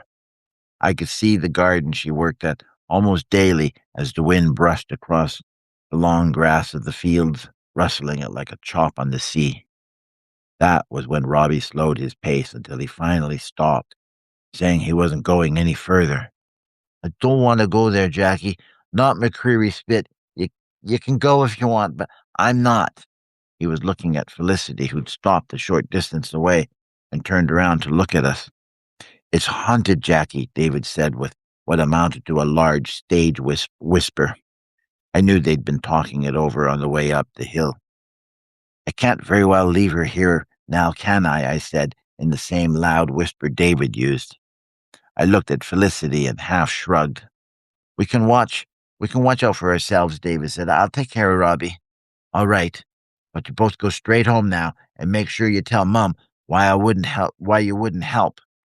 Bye, Robbie screamed out, dropping the bag he was carrying into the bicycle's carrier and starting a quick run down the hill. Mind you don't fall and break your necks, I called out as David followed Robbie down the hill. I'll be looking to break 'em myself when I get back home. I picked up the bag David lay on the grass and then turned to follow Felicity up the hill. Why do the people here insist on calling my house McCreary Spit? I'm sorry, but I couldn't help hearing what your brother said. He was rather subtle, wasn't he? I laughed. But why? McCreary was a miner. My granda worked with him for a spell, or so he told me. He's the one what told me the story. One day, he said, McCreary came home and found his wife with another man, his friend, and killed the man outright. Right then and there, without so much as a by your leave, governor. Then he picked up the man's body and threw it off the cliffs. After that, he killed his wife and his 3 little girls. His children? He killed his children? Why? No one knows. He cut them up, people say. I don't know if that's true. It's just something they say. I mean, I wasn't even born when it happened, but I heard he threw his wife over the cliffs as well. When? 20 years ago, maybe more? It was before my dad left for the Boer War. I know that. Dawson McCreary was in the Zulu Wars. That's why he chopped up the kids and put them in the stove. In the stove? She looked horrified at the thought. I laughed. I doubt if it's the same one. I've heard being in a war changes a man, she said after a moment. Do you think it's true? It helps turn a boy into a man, I said softly. Is that what you think it takes to be a man? Can you think of another way? I asked. Oh, Jackie, she smiled. Oh, sorry. Mm. Oh, sorry, I needed that. Like I said, it's been a long day. The house sat on a small tract of land with a fence that had partially fallen over and the gate hanging off to the side on one hinge. The windows were wide open and so was the door. I watched the lace curtains fluttering like flags as the wind swept in from the sea. I looked over my shoulder where Charlie Smythe's house stood in the distance, in the small copse of trees where I would lay with Da's glass watching her. I was just trying to air it out, she explained. That's fine, I said with a shrug as I pulled the last grocery sack out of the carrier. Let me help you. I can manage. Give, give me that one. You've got your arms full enough as is, she said, and reached out for the bag. Do you still want that cup of tea, or do you have to go and find your brothers? She asked, looking at me over her shoulder and smiling. I might be able to stay for a cup, if it's no trouble for you, I said. She put the bag she was carrying on the small kitchen table. It was small, clean, with an oilcloth and vase of flowers in the center. There were placemats, napkins, and a doily under the vase of flowers. She quickly put her foot up on the chair and pulled out. Sorry. She quickly put her foot up on a chair she pulled out from under the table and lifting her dress up over her knee, looking at the scrape. Pass me that rag over by the sink, will you, Jackie? She said, pointing. I put the bags down on the countertop and turned to her, holding the rag out. She smiled, seeing how awkward I felt. I tried not looking at her leg, but there was little I could do to avert my eyes. There was little else for me to look at except the sparse surroundings. While everything seemed so open and spacious, I couldn't help but notice how clean it looked. The chairs were tucked neatly under the table, except for the one she had her foot on, and the china cabinet was full of dishes and ornaments with doilies scattered about and fresh cut flowers everywhere. I knew I'd have to tell Mom how everything looked inside. After all, it was McCreary's spit, and she'd want to know, it having sat empty for so many years. There were pictures of her and a man I assumed was her husband, both of them ghostly and unsmiling figures, purposely posed and looking pedestrian, while oil paintings of city streets, London or maybe Paris, lined the walls. There were 2 chairs with ottomans, a large Persian rug that covered the entire width of the floor, an upright piano, and a large sofa with end tables set with kerosene lamps. Everything about the house was neat, orderly, and organized. Do you play? I asked her, looking at the piano. Every night, she said. There was an easel in one corner with an unfinished painting of the white cliffs from the beach below resting on it, looking up at the wide expanse of white rock. And did you paint this as well? I asked. I began looking at the other paintings, studying each of them closely, until I came across a nude portrait of her and quickly turned away. My husband's the painter. My late husband, I should say. I really have to get used to the idea of saying that, she said, dropping the hem of her dress and walking to the wood stove where she quickly lit a fire and filled a kettle of water from the hand pump in the sink. We weren't married long enough for me to get used to the idea of being called his wife, let alone his widow, she went on, saying as she began putting her groceries away. You weren't? 6 weeks, she laughed, and then he went off to war. The grand adventure, isn't that what your was calling it? Robert was thinking that might help him with his painting, but they gave him a rifle instead of a paintbrush. Doss said he wanted to fight, but they sent him to Sussex instead to help train the troops. It's what he did before. Still, he wanted to go over there and help any way he could. They finally sent him over. He was in the Boer War when he was younger, I said, and I couldn't think of what else to say. Yes, so your mother said. I saw his picture hanging on the wall in the common room. He's very handsome. Must be hard for your mother. Why do you think that? Have you seen him without his mask? I shook my head and we were both silent for a moment. Does your mother know you're planning to join up? I never said I was going to leave, I said. I, sorry, I tried sounding indignant, but all I managed to do was make her laugh. No, you didn't, but you have that look about you. The same look Robert had before he left. I'm sure it's the same look your da had. All my friends have joined, I said in my defense. And have any of them come back? I shook my head. Do you think going to war will make people look at you differently? Maybe they'll call you Jack instead of Little Jackie, she said with a playful smile. The kettle began to whisper. The kettle began to whistle, and she poured the water into an earthen teapot. People will say I'm a man. Is that what you think? Better that than a coward. She smiled again and shook her head slowly, her long, dark tresses quivering in the soft afternoon light. She measured out the tea, putting the teapot to the side and letting it steep. She looked out of the window, lost in thought for a moment before turning to look at me. Is that what you think it means, Jackie? She asked me. To be a man. Better that than a coward. Could you live with a man who was a coward? She turned to look out the window again, leaning against the sink as though she were steeling her resolve, and then turned to look at me once again. We were only together for 6 weeks, remember? 6 weeks. Newlywed and newly dead. I'm a war widow, Jackie. I'm only 23 years old. When I was in London, I was draped in black crepe. I'd give anything to have him here with me now. Any woman who would send her man off to fight in a war, well, all I can say is I did not want him to leave. But he said he had to do his duty. We all have to do our duty, I said, not knowing if I really believed it anymore. And what about his duty to me? What duty? As a husband. I wouldn't know anything about that. No, you wouldn't. She pushed herself away from the sink and turned to face me once again. She made her way towards me slowly and, taking my hand, led me to the back bedroom. I paused at the door, unsure, and she looked up at me, smiling. Don't be afraid, Jackie, she said, lifting my hand up to her breast. I felt the softness of her flesh under her blouse and watched as she began undoing the buttons. Undoing the buttons, slipping my hand against her breast and pressing it to the warmth of her skin. Sorry, I got something in my eye.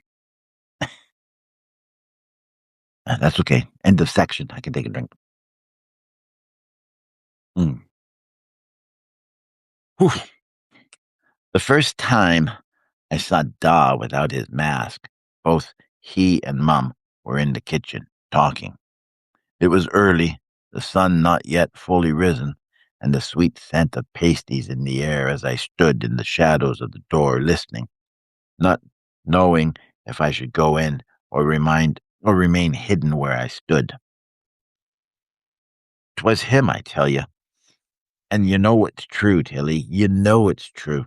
We were God's natural witnesses, they said before marching us out to watch, all of us, the mad, the blind, the infirm. They had a blind man stand by and watch as they executed him. A shining example, they said, of what they do to all cowards. A shining example indeed.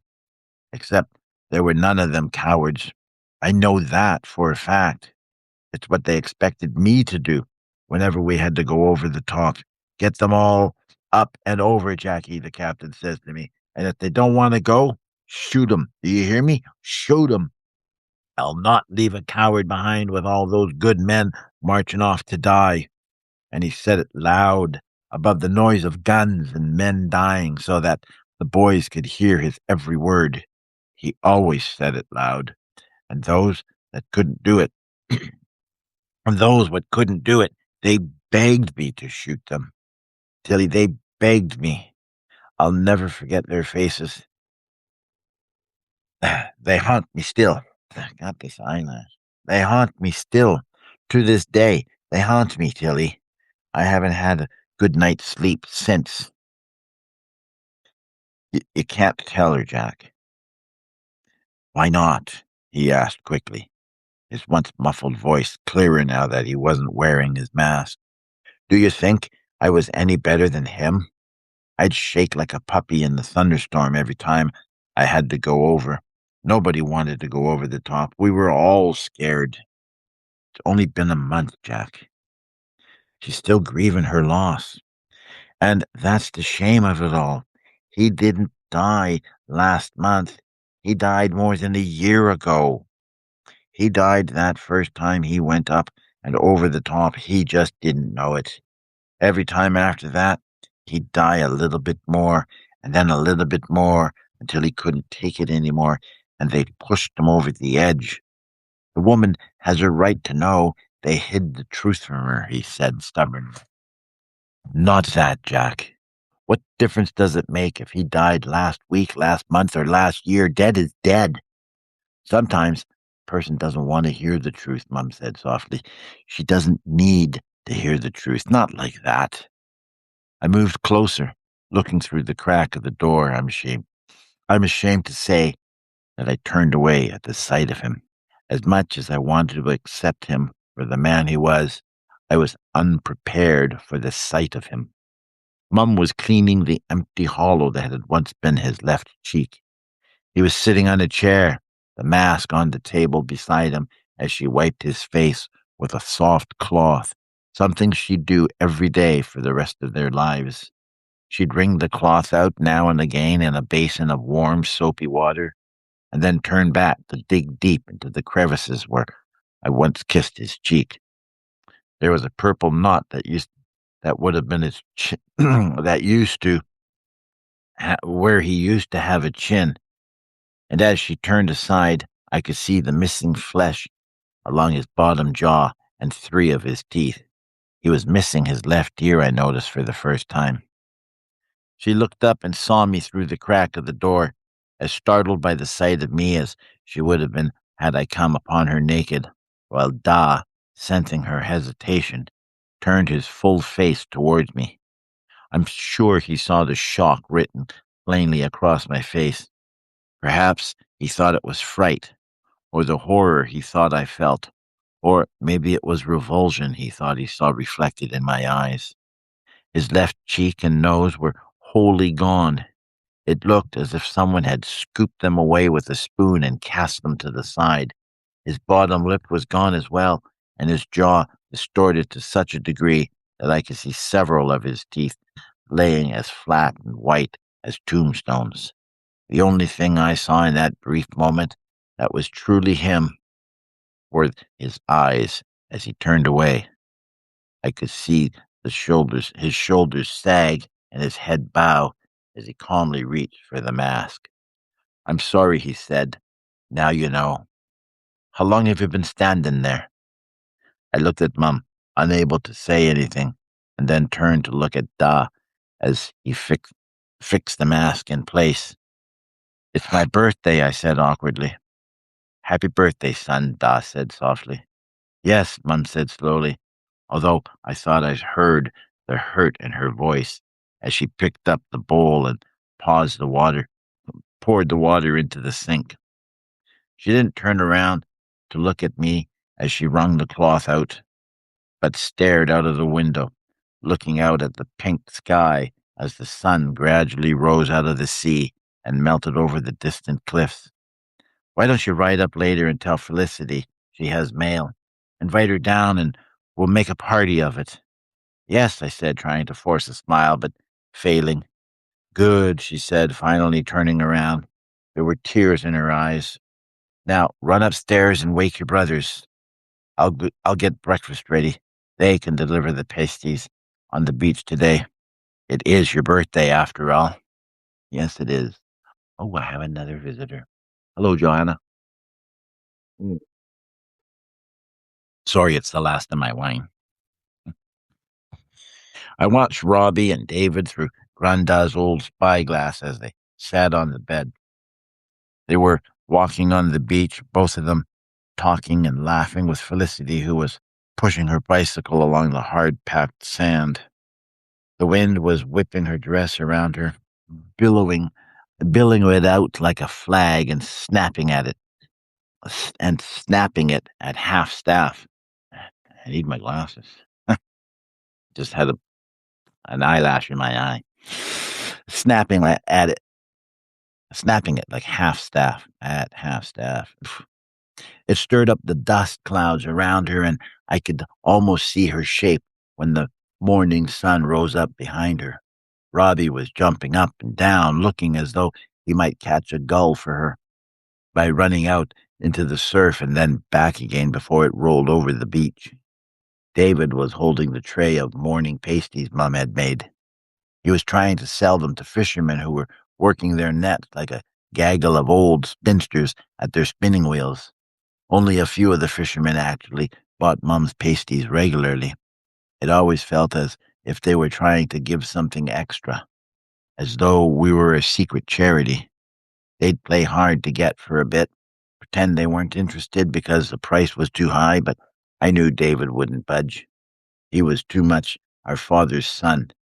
And then Robbie bumped into the tray on one of the many returns from outrunning the waves, and the pasties dropped into the sand. David knelt down and picked it up, brushing the sand from it before replacing it on the tray. He'll be eating that one. If I knew one thing about David, he'd make certain to force it on Robbie before they arrived home. It was quiet in the hotel without them, and as I slowly made my way downstairs, I thought how I'd like to be down on the beach with her instead. And suddenly, it felt that with each growing step, I was reminded of this morning and my first sight of Da. For a moment, I naively wondered if his leaving had anything to do with me. Of course it did. I remembered how it used to be loud and lively before the war, with Da's own voice echoing up the stairwell as he called up for us to wake up. Mum would shush him and keep quiet because the guests were trying to sleep. He'd still call out to us, telling us that we'd have to be doing the morning, telling us what he'd have us doing during the day. The threat of him coming up the stairs with a cup of water always uppermost in our minds. What few guests we had that stayed in the hotel would often be there to go on walking tours, thinking to be in Penzance before lunch, and Da telling them they'd be lucky to make it there before the dinner bell. I sat down at a table in the common room, looking down at the beach where David was still chasing gulls and Robbie was standing silent as Felicity spoke to him. I wondered what she might be saying to him. To take my mind away from her, I asked Mum where Da had set off to, and she said he went looking out for Charlie, hoping to make a right proper day of it, celebrating my birthday. Have you done your sniffing about with Felicity then? Mum asked me of a sudden, looking at her on the beach as she stepped out of the kitchen. My what? I asked, turning to look at her as she cleaned up the breakfast tables, wiping the table with a quiet efficiency. Charlie's been telling your Da how you're always after her when you're dropping by with the post, like a dog sniffing after a bitch in heat, he says. Charlie says that? He's not one known to mince words, our Charlie, she said as she paused and thought for a moment. Is there something we should be knowing? She asked, and then went back into the kitchen. She was wiping her hands on her apron when she came out behind the bar of the common room. She leaned against the bar, holding a small bundle of letters. Well, she asked again. I don't know what you're on about, I said, trying not to look up, to look as flustered as I felt. She sometimes invites me in for a cuppa. And you accept her offer? She asked, sounding horrified. It's just a brew, Mum. Just a brew. That's not what Charlie's saying. She's a married woman, Jackie. And not just any woman. She only has her reputation. What if anyone should happen to see her invite you in? What do you think is going to happen to her, to that reputation? What's Charlie saying then? She's a right proper woman, Mum. It's just a cuppa. Aye, that she is, a right proper woman, she said. She's more than that. I don't know what you're on about, I said again. She stepped out from behind the bar and sat at the table in front of me, looking me in the eye. She reached out to take my hand, searching for the proper words before she went on. The fact that Charlie says you're spying on her is bad enough. But she's a titled lady, Jackie. What do you think she's doing when she goes up to London? She probably volunteers in a hospital somewhere, else knits socks and mittens for our boys. She's not like you and me. How many people do you know that have their own barrister? Her mail comes in a packet, all on its own. Most people you hear about are lucky to get the post once every month or two, and she gets hers in a bundle, sometimes twice a week, she added, pulling a packet of letters out from the pocket of her apron and laying it on the table in front of me. There were a variety of colors and sizes. She pushed a few of the more common envelopes aside, picking up a letter from Felicity's barrister in London. She picked up a second letter, embossed with a coat of arms. I imagine she'll be invited back to London soon, she said, picking up an envelope and showing it to me. Why do you see this? Why do you say that? I asked. This is from the Earl, she said, holding up the purple-colored envelope. The Earl? It's that husband of hers. He's dead. That he is. But he was the Earl's son, his only son. And how would you know that? Because this is from Chatham House, over in Buryans. I've lived here long enough to know that coat of arms any time I see it. And why is it they want her?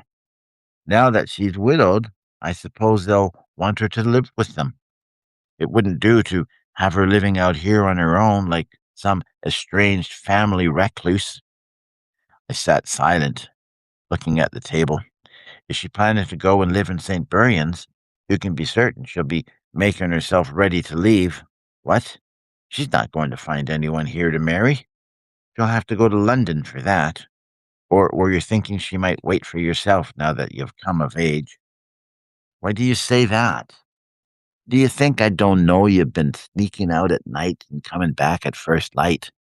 I felt myself turn red, a crimson heat that made my ears burn. Ah, so it's true, she said with a hint of gentle resignation and a slow sag of her shoulders. I didn't want to believe you, Da. When he told me, it's not what you're thinking, it's what... And what would you know what I'm thinking, she asked with a sigh. I love her. You love her. And what do you know of love, Jackie? You're still just a boy, she said, sitting back in her chair. I know about yourself and Da, I said slowly, that you can still love a man after what's happened to him is a testament to the sanctity of marriage. What else would you have me do? Do you think Felicity'll stand beside you like she stood by at the memories of her husband? There's more to loving someone than just making love. Another drink? Mm. Oh, well, it's finished. That's okay. It was cooking. It was for cooking. Honestly, it was just the leftover.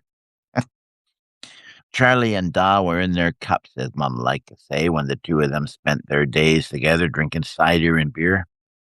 Charlie and I are going to look for the bottoms of our cups, Da said, which meant the two of them intended drinking until neither of them could walk or talk. Charlie liked his beer as a chaser for the whiskey shots he held up in memory of his lost friends. Da matched them drink for drink. Before too long, they were both singing old sea shanties from their youth, as well as popular songs they brought back from the front with them. Charlie was busy lighting cigarettes for Da, pushing them into the small openings of Da's mask next to the straw Da drank his cider through. Charlie started laughing at the smoke drifting up through the eye holes of the mask and the two small slits where Da's nose should have been. Da sat with his head bent down, rolling cigarette after cigarette and puffing on the one in his mouth like a locomotive, the red tip glowing in the dark corner where they sat. Soon his head was lost in a cloud of smoke. Those other guests Da somehow managed to round up for the night, sat around a large table, smiling politely at the antics of Charlie and Da. They'd raise their glasses whenever Charlie called out, nodding politely as he saluted the memory of his fallen comrades, Kirk Walkley, Raymond Johnson, as well as his brothers Quentin and Jason, Michael Wandler, Dale Holman, and his brothers Brent and Edward. The list of names expanded with the amount of drinks they consumed. I watched Mum standing with Felicity, who looked uncomfortable beside the bar. Mum stood with one eye on the other guests and the other on Charlie and Da. Once in a while, I'd catch her watching me, and once in a while, I'd hear her laugh as she served her guests. She even nodded encouragement to me when Charlie called me to join him and Da for a drink. She saw to the needs of her guests, constantly bringing out flagons of cider and ale as they would call for, serving a dinner of leek soup, kidney pie, mashed potatoes, greens, gravy, and Yorkshire puddings. As the September sun progressed towards early evening, she was quick to thank her guests for sharing their time with us. That was when Felicity said she had to leave. Sorry, I belched. What's that you say your husband's name was, Mrs. Sidereel? Charlie called out. Robert, she said softly. I'd like to propose a drink in memory of Robert Sidereel, Charlie called out. Where was he killed, Mrs. Sidereel, if you don't mind me asking? Where, she said. Wherever they shoot cowards. Charlie looked at Da. That's not how it happened, Mrs. Sidereel, Da said slowly. Is there something I should know, Mr. Barrett? She said stiffly. John, Mum said softly, shaking her head, but Da went on talking. Just after I was wounded, he said without a pause, as if Felicity's question to him was the prompt he'd needed to continue. Me and several men in the hospital were asked, maybe I should say ordered.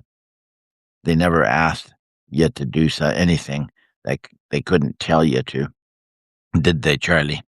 But several of us were ordered to report for service to the king, as they like to call it. To bear witness, she said slowly. Bear witness to what, Mr. Barrett? I looked at Mum, who was standing silent, listening, looking as though she were afraid of what Da might say, but I don't know if it was for his sake or Felicity's. There were tears in her eyes as she dabbed them with the corners of her apron. Please, Jack, she said softly. No, Tilly, it has to be done, Da said, waving her off drunkenly. I need to say this. Say what, Mr. Barrett? Felicity asked, her voice suddenly cold. All a man knows when he goes off to fight in a war like that is that he goes over the top and runs headlong into death, Dad said. Affecting men do that. Affecting men to that. Fecking men to that, Charlie nodded. If a man lives through the first day, or the first attack, or it isn't a testament to his bravery, or the strategy of those in command, It's dumb luck. I mean, how's it possible to walk through a hail of bullets and not get shot? It's like standing in the rain and not getting wet. But it's what they told us to do, and so we did it, didn't we, Charlie? Without question. We never thought to question a second thing ever, Charlie echoed, lifting his drink in salute.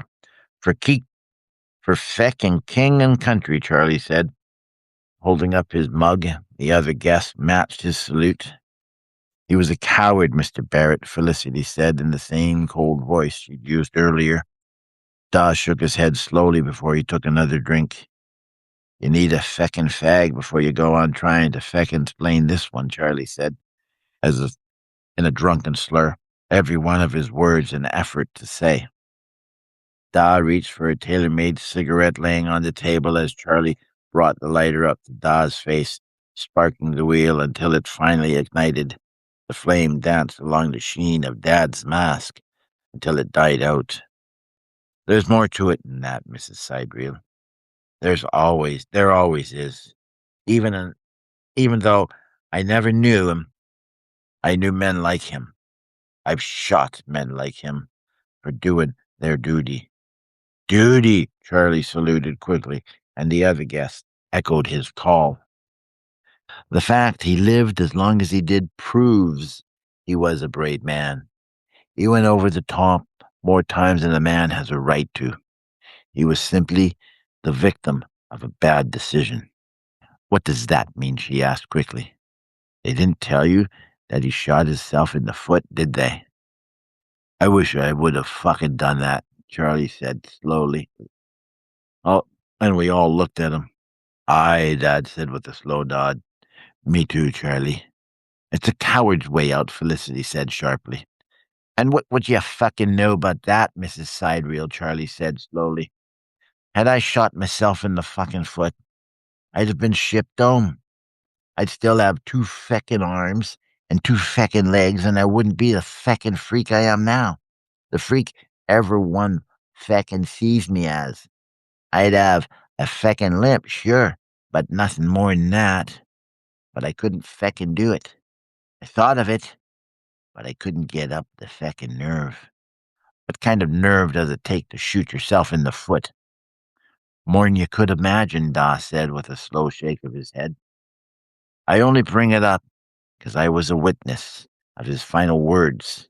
They always let you have your final words, don't they, Charlie?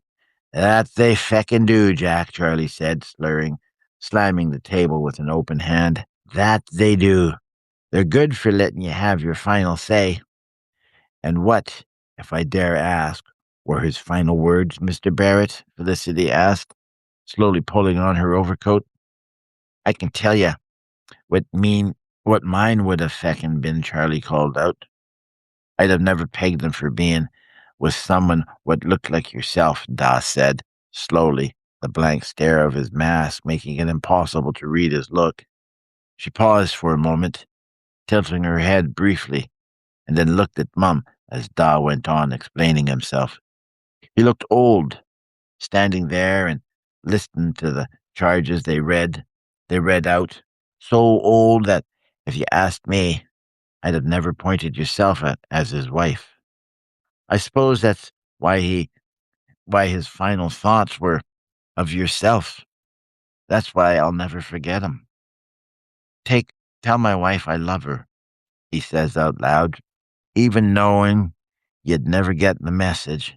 His last thoughts, his dying words, were for yourself. And all you can say is he died a coward. He faced a firing squad as he faced going over the top every day with calmness. I thank you, Mr. Barrett, she said, turning with her gloves in her hand and walking towards the door. I'll sleep better tonight knowing that you felt he was a brave man, while the entire British Army felt different about it. He died a coward. I have to go home and inform his father that his only son died a coward's death. Good night. You might not sleep better for knowing it, Dawes said, as she closed the door behind her, but I'll sleep better for saying it, he added, more to himself than anyone else. Oh, John, Mum said through her tears, walking over to him and hugging him to her breast. You did what you thought was best. You always do. It would prove to be the last night I was to spend with Felicity. I think part of me already knew that, watching her walk out the door. She was bound for St. Buryan's in the morning, and then London, and God only knows where else. I convinced myself that I'd never see her again. They say the best thing for young love is heartbreak. Or maybe they don't. I don't know. I've had my heart broken too many times. Cure it cures it every time though. Or so they say. Or was that my mum saying that cleaned as she cleaned the tables? She turned the lights down low and would soon be off to bed. The dawn comes late in October, and always she meant to take advantage of it while she was able. Guests were few and far between with the outbreak of the war, and only guests we had that night were the tenant farmers in and around Churchill Downs. I watched Mum's reflection dance in the windows of the common room, and then she stopped suddenly, looking at me with a purposeful stare. I'll not have you slipping out to see her. A bitter sense of ruin seemed to rise up from deep inside of me. Not a rancorous, spiteful feeling of resentment, but a sudden awareness that she knew. My mother knew that I'd discovered the secret only married couples share, and there was nothing she could do to prevent me from taking part in those rituals other than forbidding it.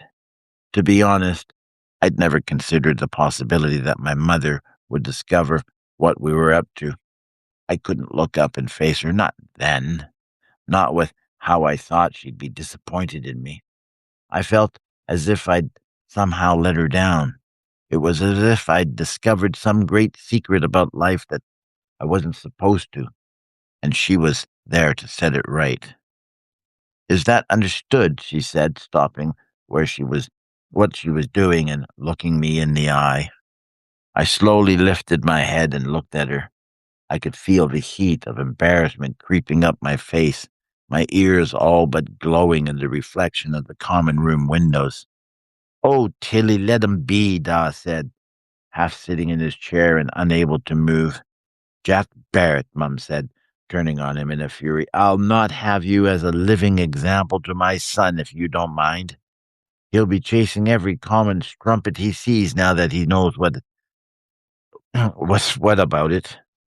Would you rather he left one night and didn't come back? Is that what you're up to? Is that what you're up to there, son? Are you running off to war? That's what Charlie says he wants to do, he said, looking at sleeping Charlie beside him. Don't don't want to be thought of a coward on account of how many boys have bought it. Don't tell me you still want to leave, she said softly. Mum looked at me for a moment, and it felt as if she looked right through me. She sank into a chair as if she were a child balloon slowly deflating. Is that true, Jackie? Are you still thinking of joining up? She asked calmly. Has nothing you've seen of Charlie and your done anything to dissuade you? I don't want to go, Mum, with everyone we know with everyone we know signed up, or, or promised to sign, I'm the only one that's not. What if it goes on another 2 years? She didn't strike me as someone that loved them, did she? Da said into the half darkness. I looked at him in the half light. It seemed to glow against the soft ivory of the mask. What are you going on about? In fact, he looked much older than I'd have thought. He means Mrs. Sidereel's husband, Robert. Robert, yes, that's him. Well, what about him then? I don't think she loved him. Not as much as he loved her. And why would you say something as daft as all that? That a man knows he's about to die and says his last words for the woman he loves, Da said softly. That's love. That's what the poets call it. She hardly knew him, Jack. They were only married for a short time before he signed up. And what of yourself, then? Me? She asked with a laugh. How long were you together? How long were we together before I left for the Boers? That's not the same.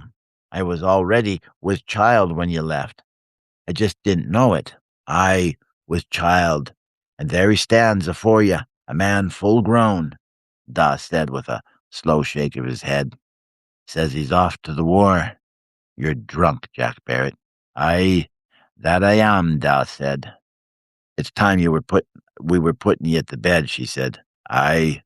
What about Charlie? I asked. You think you can carry him up to a room? She asked, and I nodded. The night was crisp with a full moon hanging low over a calm sea, lighting the hillside with its soft glow. There were thousands of stars, and the Milky Way spilled across the sky as though it were a trail of soft, glistening tears. I pushed Da's bicycle to the top of the hill, looking back over the ocean and wondering at the silence and the serenity of it all, the very stillness of everything about me as I made my way to McCreary's Spit, where I could see the soft lights waiting for me in the distance. As I rode the lane towards the house, I heard the piano. I'd yet to hear her play, and paused for a moment to listen as the thundering notes gave way to a soft, melancholy whisper. I marveled at the delicacy of her touch. There was a raw emotion in the music, and it carried through the rolling hills. I rode the bicycle to the back of the house and hid it in the darkness beside the woodshed, making my way to the front door where I took my boots off and entered quietly. The room was alight with candles melting in their own teacups on top of the piano, and two kerosene lamps beside the sofa burning low. A low fire burned in the fireplace. She sat at the keys wearing a delicate silken shift, her skin a pale reflection that seemed to glow in the light of the fire. She'd washed her hair and it shimmered down the length of her back, the tiny droplets of water dancing like stars, and I walked behind her, softly cupping my hands around her breast and burying my face into the softness of her neck. I could see her smile as she leaned back against me, exposing herself to my kisses.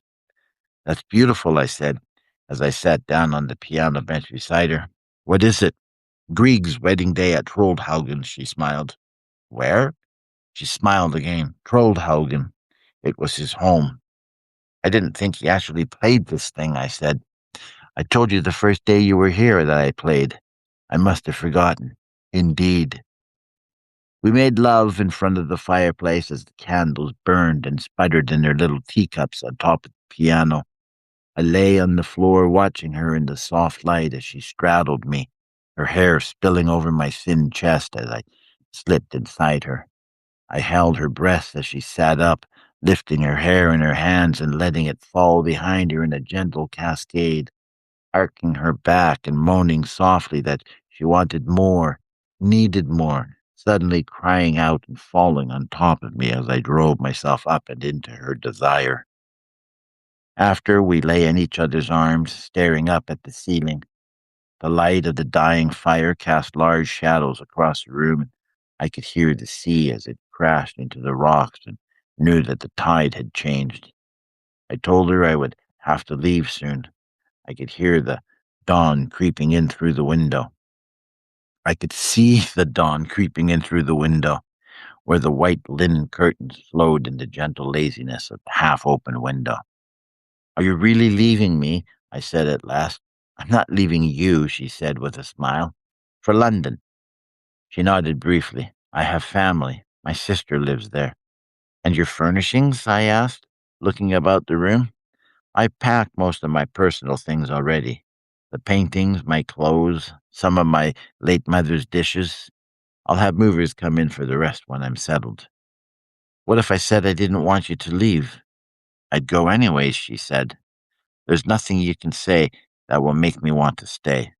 Not even if I said I loved you? Oh, Jackie, she said with a soft laugh, still looking up at the ceiling. There's no love here for us. You know nothing of me and the life I've lived. I know my mum says you're a proper lady, with no lady's maid. Does every lady have a maid? She was silent for a moment. If she's a proper lady. But then, if I were a proper lady, I'd never have been allowed to live alone, would I? The life Robert offered me may have been the life I wanted, but it was never my world. I was never a part of it. Do you know what they, do you know what they mean when they say, be careful what you wish for? Robert's death has brought that part of my life to a close. I failed to provide them with an heir. I've failed to give them the one thing they needed, haven't I? But they never approved of me to begin with, because I was never one of them. I came from a moneyed family, but it was new money, and I was simply a means to an end as far as they were concerned. Robert needed a wife, someone who had money enough to pay off the family debts, as well as an heir.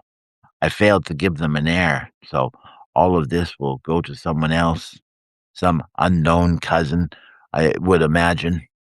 You see, people like me, we're only here to serve a purpose. What purpose? Darling, please, she said. She turned her head and looked at me with a sad, mournful smile, the same sort of smile one might use so as not to hurt another person's feelings, the sort of smile that breaks your heart and leaves you breathless. I always say, I let you into my life because I needed you. There was an emptiness inside me, a void, and I needed someone to fill that void for me. I thought it would be Robert. I was wrong. You were not supposed to fall in love with me. I simply wanted to be touched and held. I needed the warmth and passion you had. That was something I didn't have with Robert. With him, there was no desire. I was there to provide him with an heir and nothing more. Once I'd served my purpose, I would have been forgotten. That's the way it is, she smiled.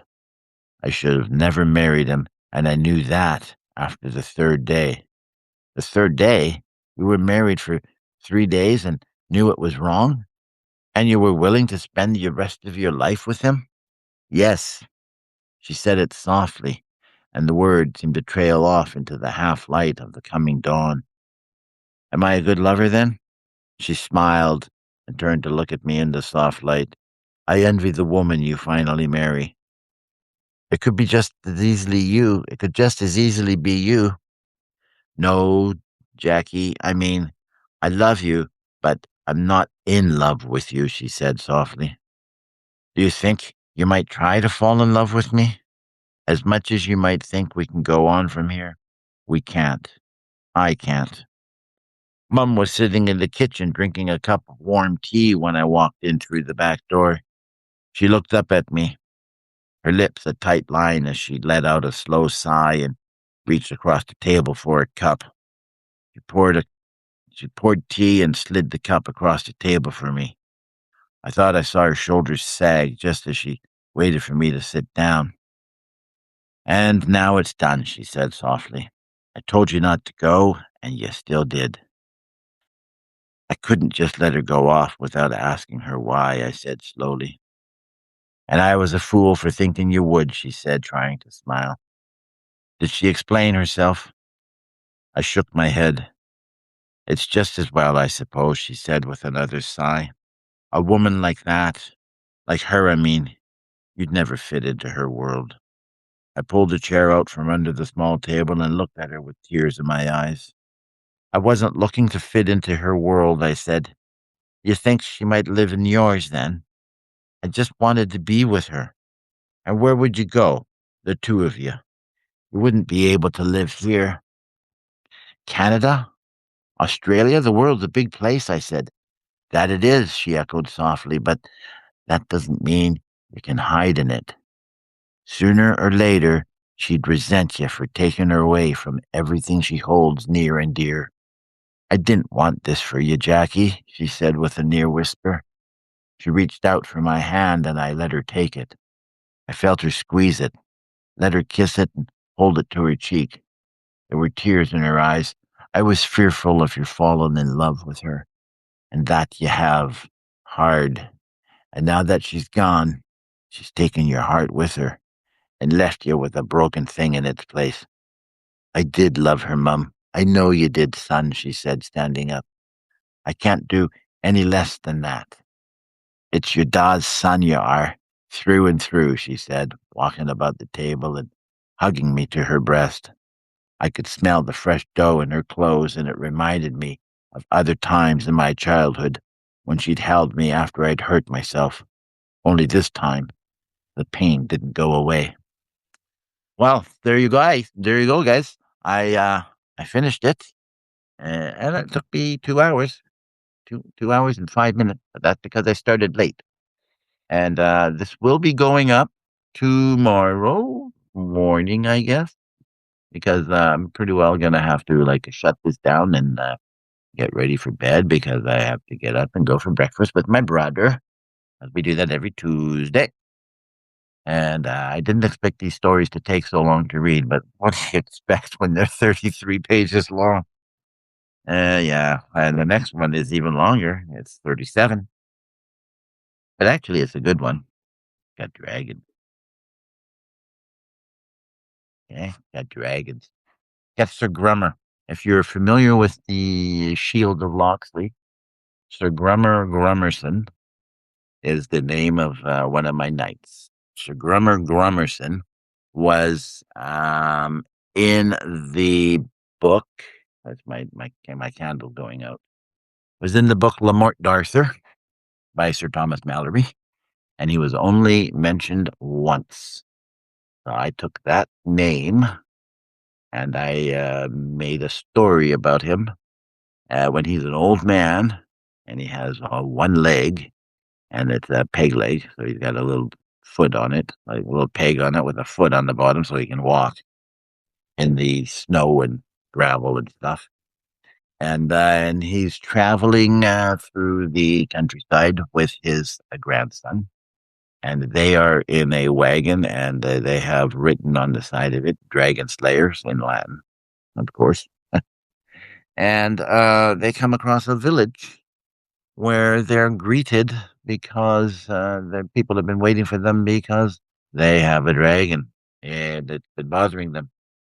And next thing you know, all hell breaks loose. But it's Sir Grummer Grummerson, and it explains how he survived the last battle of Arthur, King Arthur, which is cool. It's an interesting story. I think I'll read it next week. So it'll be another 2 hours. So it's okay. I don't mind. I love it. And so I hope you guys oh, I'm sorry, Brenda. I saw you as a voice that wonders. I thought you meant me. It's okay. I'm sorry I'm leaving, but you can catch this and you can listen to it while you do your chores. That's what else are you gonna do, right? You know, making making dinner, making lunch, just reading a well, you can't read a book if you're listening to one, just listening, drinking coffee, tea. I like doing that. Just listen. Cool. Not that I have a great voice for this, but I manage. I just try not to stumble too much. I'm getting better at it. Practice makes perfect. So, anyways, I will be this is did I tell you?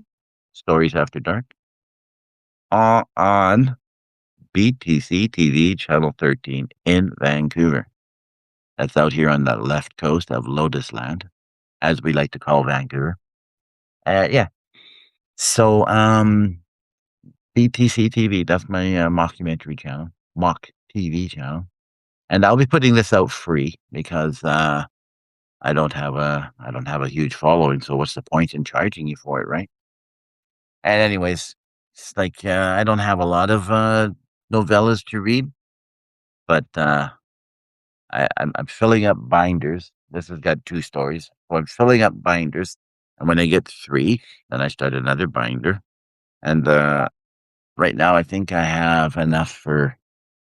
I have six different sets, I would imagine. Of yeah, 'cause I have about 18 or 19, maybe 20 stories by now. I don't know. Anyways, I figure by the time I'm finished, and you like my shirt? I don't know, something else. So, what I'm planning to do is to get people to upgrade, and then I can get hopefully like 100 followers that are paying, and then I can get my books.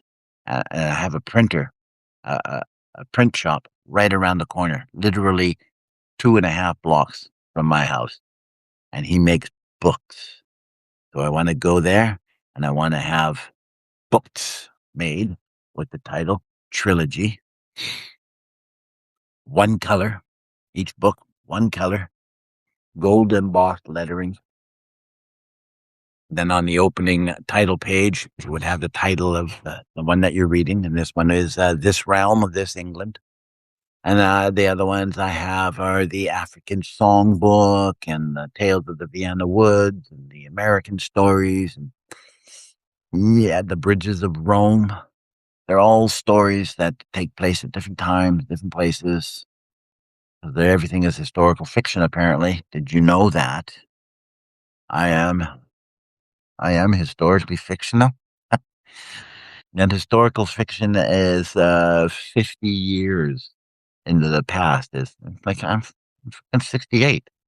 So it's not, I'm living, you know, my childhood is considered to be a historical era. Like, well, okay, I can understand that. I mean, civil rights, the Vietnam War, Kent State, Paris riots, Watts, all of that stuff.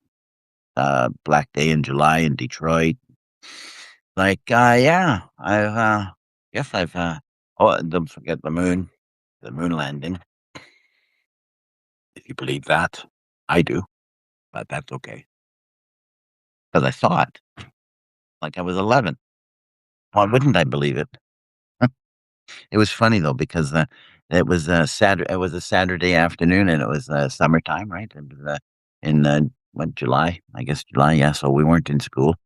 And it was a Saturday, and we were sitting in the house as mother was trying to clean around us and asking us why we weren't outside because it was the weekend and it was, you know, nice out. And we said that we wanted to watch them step out onto the moon. And she said, well, like, what are they waiting for? Why don't they just open the door? To which we said, Mama, you can't open the door. You have to let it pressurize and all of that stuff like that. She's like, "Oh, they're just taking too long." It's like, who can wait? And just ignored it.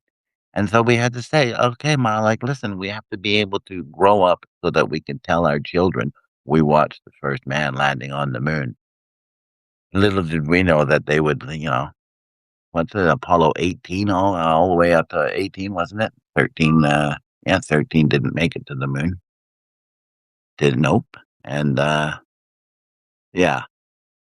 And then after that, they had the shuttle. Like, she's so it's like space travel was like, everybody did it, whatever. So yeah, my kids weren't interested when they grew up, and then it's like as they were growing up, they weren't interested in space travel or anything like that. Like, whatever.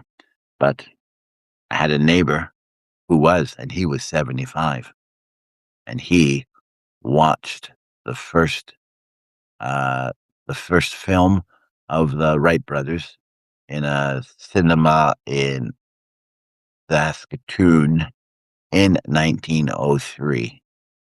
He watched it on film and he said, I can't believe that in my lifetime I've watched man's first flight and now I'm going to watch man's first step onto the moon in just that short period of time from 1903 to 1969, so 66 years.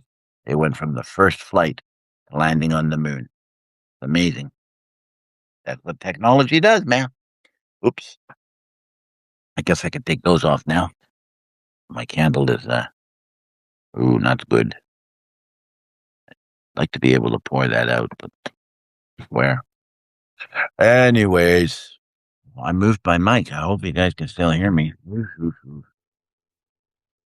I am going to say adieu. I am going to say goodbye, and I will see you next week, same bat time and the same bat channel, and at which I will be reading The Dragons of Avalon, what I call it. And I'd like to thank Dr. Sergius Alex. Agu Sergius Alex. I'd like to thank you for having joined me and stayed through the entire thing, and Rich B too. It's it's, it's a neat thing. It used to be the only people I read to were my children. I drove them nuts. I read to my wife, she falls asleep, like drives me nuts. So I don't really read to a lot of people. And I find myself actually enjoying it. I never thought that I would. I did like I've had to make speeches once in a while, but nothing like this. Like not my stories. Safety what safety sessions and safety meetings and things like that, like conferences. That's the word I'm looking for. Safety conferences in different towns and different places and like yeah. And then it's like the bosses always want to kind of put you on the spot and tell you that you have to do a presentation in front of 300 people, just so they can watch you squirm. I guess they're funny that way because it's not like I worked in an office. I worked in a sawmill, so yeah, I worked with mill workers, guys that were rude and crude, and every second word was F and this and F and that, and it's like industrial language, which is what I speak fluently. I managed to hold myself back, but that's because I'm trying to be mature. But whatever. Anyways, I'm going to end this because it's now 2 hours and 15 minutes. That's a lot. So let's just say, meet me next week. I know I was late. 'Cause I told you my son had a flat tire. Well, Doc knows. My son had a flat tire, and I had to go and like because he didn't have roadside assistance. It's called BCAA because we're in Vancouver here, so it's BCAA. And yeah, he didn't have a card. I do, but in order for it to work, I mean, I have to be with him to present the card. Like really, so I had to go and wait 2 hours. I didn't show up until 5 minutes to 10 before he showed up at 9:45. Took him 10 minutes because he had a flat tire, but the lug nut was frozen on, and he couldn't get it off, and so it's like he was expecting me to be able to help, but I couldn't. So I just said, I'll just phone BCAA. It's like, why wouldn't I? I pay for the shit, the stuff, the service. Yeah. So they came. And then I made it here, and I got back here, and it was probably 20 after before I started. And Dr. Egg showed up. Like, love it. Anyways, I'm going. I talk a lot. That's it. Even when I don't read, I talk a lot. So I'll catch you guys later and next week, okay? Monday, Stories After Dark here on BTC-TV Channel 13 in Vancouver.